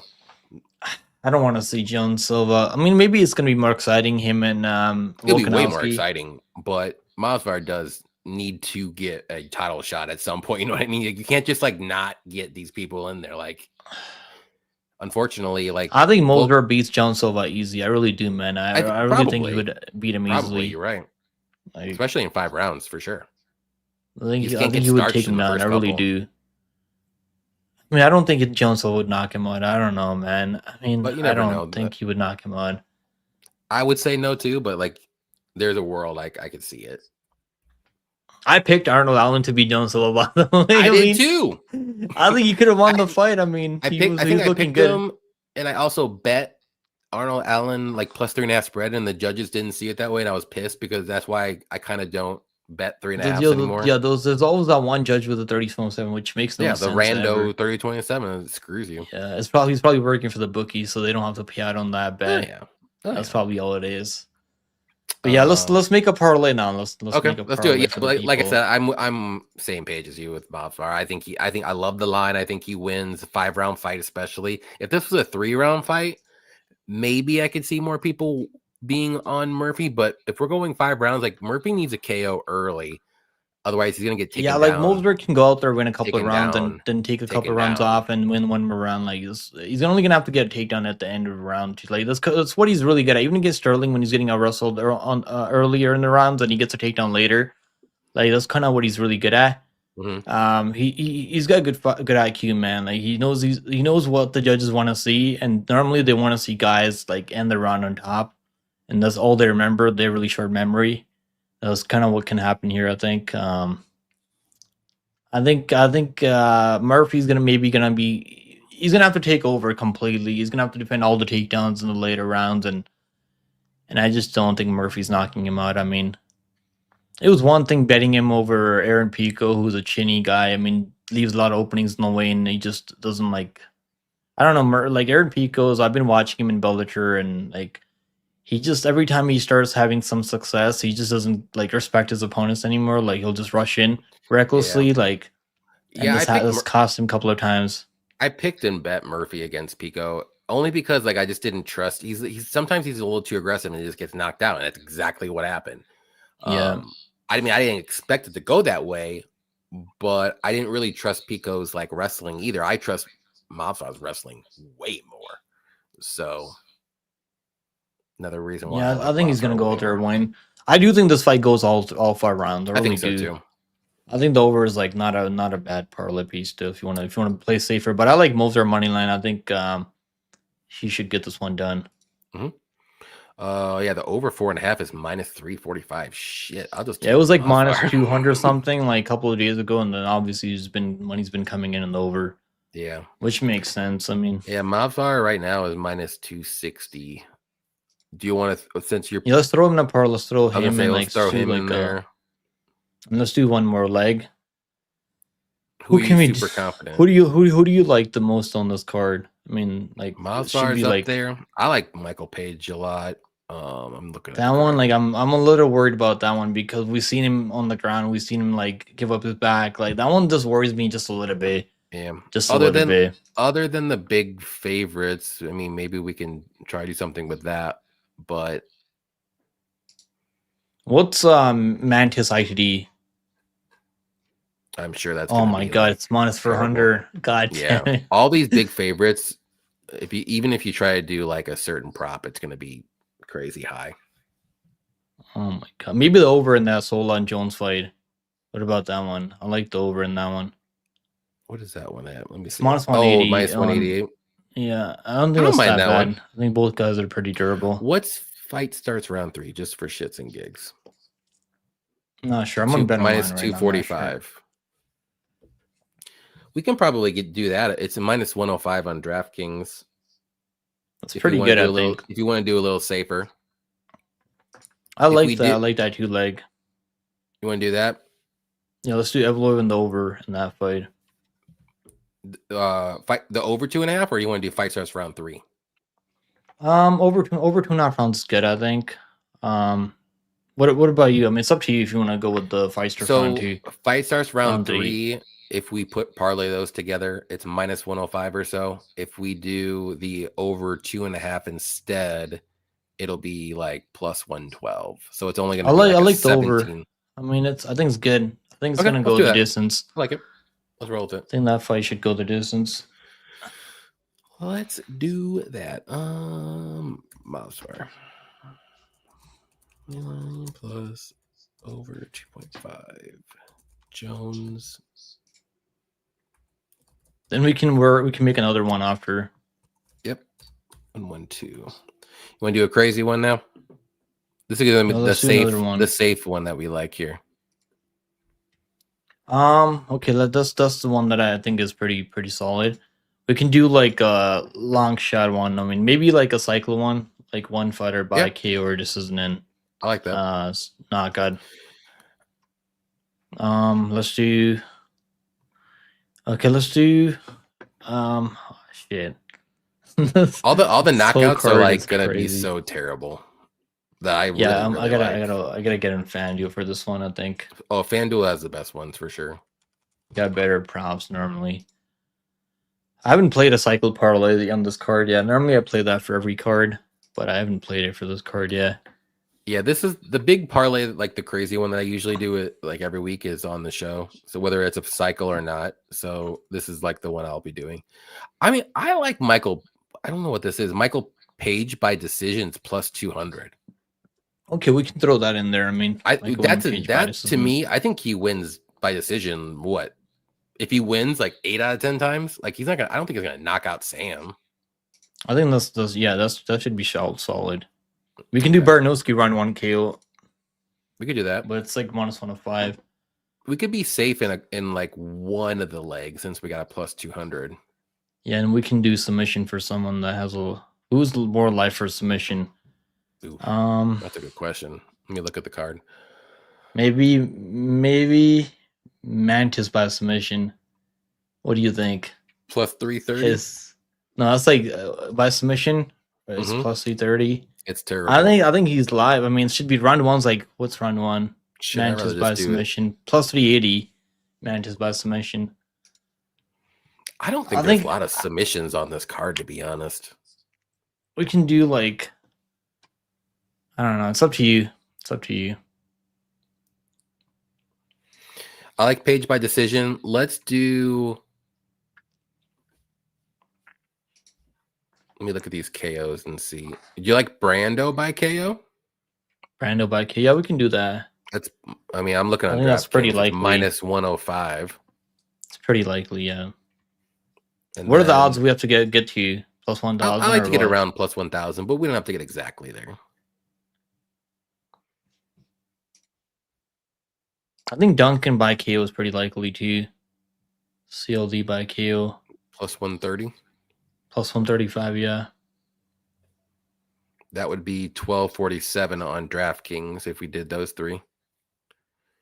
Yeah, that's pretty good. Page decision, Brando KO, Duncan by KO. Yeah. Just for shits and gigs. Let me see what this is.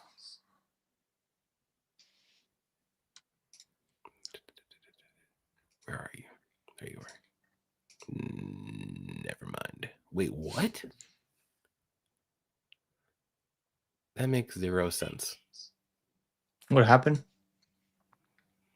DraftKings messed up a line, I think. So I looked to see what Duncan by KO or decision. It's -600, but like his money line's -440. They probably just made a mistake. Yeah, they made a mistake for sure. No, his money line's okay. They don't think he's gonna find it. KO and submission decision, you mean, or what? Which one is that? KO or decision. Yeah, it's probably is -600 because I don't think they're not. I know, but his money line's -400. They just do that. I don't know why. I don't know why. Even Bet Online, they do that sometimes. I don't know why they do that. Sometimes they have it's a mistake, but they have the over 2.5 rounds at better odds and they have the fight goes the distance at better odds than the over 2.5 rounds. I don't know why they do that, but it's really weird. Yeah. All right, I kind of like what we just said. Page CLD decision, KO. Brando KO, and then CLD KO. Yeah, let's do that. I'll put it on FanDuel. Do you have it on FanDuel? Yeah. It's let me see. Let me put it in. So it's Duncan KO. It's MVP by decision. And what was the other one? Perchich KO. Yeah. Okay. Perchich KO. What we got? Okay, it's plus 1684. 1684. Yeah, plus 1684. I love it. It's better on FanDuel. I mean, I always tell people 100%. It's like better it's top plus lines on there. 400 better. Yeah, DraftKings it's was much 12 better something. there.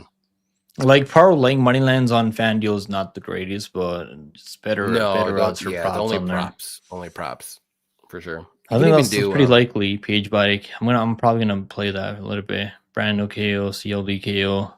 I kind of like it.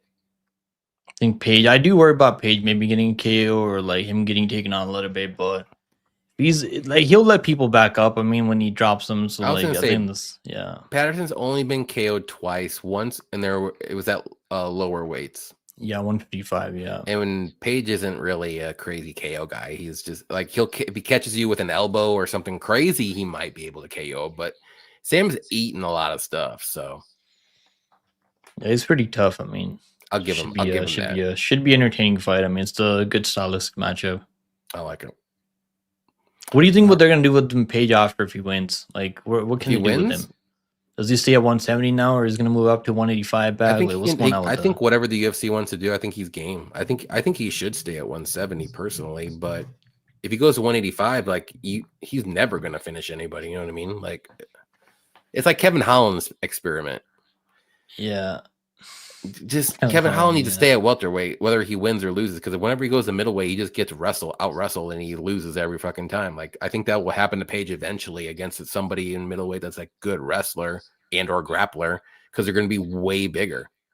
Yeah, at 170, it's more of his style, and the people are more of his size and stature. He's a skinny dude. All right, that should be the one. I think I like the Evloev and the over. I think that was actually really solid.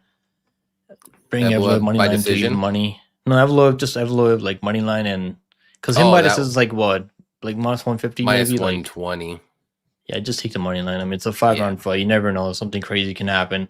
Yep. But he might get his first finish. I mean, Murphy breaks his ankle trying to throw a spinning wheel kick or something, like something crazy like that. You never know, man. That's why, like, I just don't like parlay props anymore like that. If I'm like playing like 2-leg parlay, I'll just do the money line just to be safer. Ooh. But all right, man. Looks like we did it.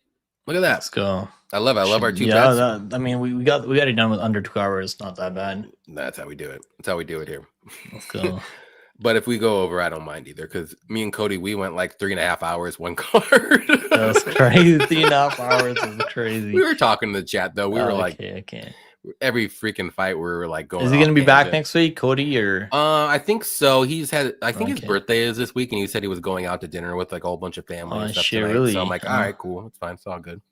That's no worry. Dope. But yeah, definitely appreciate you coming on with me, talking fights. Thanks for having me, Johnny. Yeah, no problem. I'll get you back on whenever Cody can't come on again. Yeah, no worries. Just let me know. Let me know ahead of time on Instagram, because like, you know. Oh, Instagram. I got you on Instagram. Yeah, Twitter is like crazy. I'm gonna do both just in case. Yeah. But before we get going, let everybody know where they can find you, what you got going on, all that good stuff. Yeah, you guys can find me at Pick MMA on my YouTube channel, or follow me on Twitter, Pick MMA on Twitter. I'm probably going to be covering PFL UFC this week, so yeah, maybe. I don't think I'll be covering one championship, but I do want to see the one fight in the main event in one championship. We get a really good Dagestani striker who's really fun to watch. I think I should probably tune in to the main event in one championship. And we got a fun middleweight matchup in PFL. We got Leon Edwards' brother, Fabian Edwards, trying to get the belt against newly cemented champion Castillo Mancinius. We just went out there, destroyed. Didn't really destroy Johnny Eblin, but he found a submission over him, which was a crazy comeback win for him. Yeah, I remember. So it should be it should be a good one. Should be a good weekend for MMA. For sure. Yeah, definitely follow Pick'em. In the links or in the description below, you can go to his YouTube link and then go give him a follow. He does a whole bunch of other regional stuff too as well. He doesn't do just UFC. Like I only do UFC. He does everything. So definitely check him out. He's great. He's one of the good guys. That's why I have him on. I don't mess around anymore. I'm only doing like 5 people, and that's about it. So yeah. And if there's some good people out here in the space. No, there are, but like I only know 5 people. We're good. We're good with 5. Yeah. I want to keep it tight knit Because I remember back in the day, like I would always try to find like new guys, and they're cool guys. Don't get me wrong, but like they flake out a lot. I'm like, nah, bro, like you're out, dude. Like maybe they lose interest in MMA. I mean, it's a lot of people they just don't want to do it Well, anymore. it's tough. It's tough. It's tough to stay like it's every week, literally. Like I think our next break for UFC is going to be in May. So Really, we got May, yeah, okay. it's terrible. You got some time so like then. so we got like 8 more weeks to go. How much of a break is it in May? Like how much of a break is it? That's like 1 week. 1 week? Okay. I think it's around Memorial December Day. break was crazy, bro. 1 month was insane. No, it was more. It was like that was 6 too weeks. much. Was it 6 weeks? It was like 6 weeks. It was like, wow, dude. Like it was like the week before Christmas, and we didn't come back until the last week of January. It was insane. Yeah, that is. It was almost like crazy. 2 months, almost. Yeah, hopefully we don't get a break like that. Or maybe it was 5 weeks, and not 2 months. It was like 5 weeks, maybe. But still, that seemed like 2 months. Yeah. But all right, guys.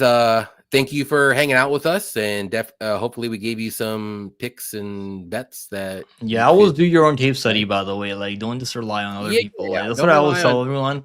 Even when you might see something we missed. Like, even before I started doing this, which was like 5 or 6 years ago, like I would like listen to everybody that I would watch on YouTube, and then I would take that knowledge and then put it in my knowledge, and then I would make my picks and my bets that way. And that's what I do. I just watch tape, then I do my breakdown, then I watch other people's breakdowns, see where will be a line. Like you can take information I do the from same other people.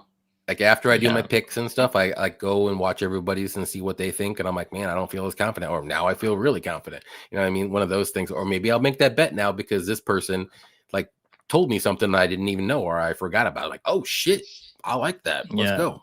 But that's what you do. Like, just don't let us make you bet. Like, make sure you like it too as well. Like, you have to like it personally. Like, you don't make us say, hey, this is what you should bet. That's why you do it. Don't do that, because more times than not, you're gonna lose, and then you're like, I didn't like it in the first place. Well, you shouldn't have done it. Exactly. You gotta trust your own reads. Trust your gut. I always say trust your gut. Like my read, like I have initial picks, I do it that way, and then like if I'm still 50-50, my initial read is that's what I'm gonna do. It is, and I have to live and die by it. And honestly, because then you're pissed if you pick someone to win, and they, like if you think someone's gonna win and you pick the other guy, then you're pissed. Like me with Kutalaba last week, I'm so mad, bro. Well, like I should have bet Kutalaba. I was on the fence on that, but my initial read was Sai, only because like I just thought Ian was a little too risky. And he always makes boneheaded mistakes. Sai just I think Sai is a flake, man. I really do. I think he just when things get tough, like he doesn't want to be there anymore. That's kind of what it is. Ian at least he'll go to the final bell, but he'll make stupid decisions doing it. But that's what I was thought would happen, but like it was just the complete opposite. I wasn't confident though. It was it's a fight game. I mean, you can predict it all you want. I mean, shit happens. I always tell people predicting the future. I always tell people when they get mad, like, oh, you picked this. I'm like, listen, like MMA is the most volatile sport that you can bet on, dude. It just takes one punch or one slip or one judge to not see it the way that you saw it to lose your bet. Like, and it's not even like anyone's fault. It's just, that's it. Like, you're relying on the fighter to do what they need to do that you think that they should do. And then you're relying on the judges to see what you see. It's crazy. How, if you really break it down of how there's so many variables in MMA. So many variables. You can't even be mad. Even the referees, I mean, sometimes they don't stop it early. And the refs, the refs can just mess up and like don't take a point, or they get somebody up from the ground, or they didn't see an eye poke or something like that. It's crazy of all the variables that can happen. It's not like a normal sport like with baseball or something like that, or basketball. Yep. Totally agree with you, Johnny. Yep. All right, guys, take care. We'll see you next week. I'll be on. I don't know who yet. Probably Cody, but if not, I'll probably get somebody else, and then we'll be here back next week. Like I said, we got 8 more weeks to go. Let's go. But take care. Hopefully, good luck on your picks. Good luck on your bets, and then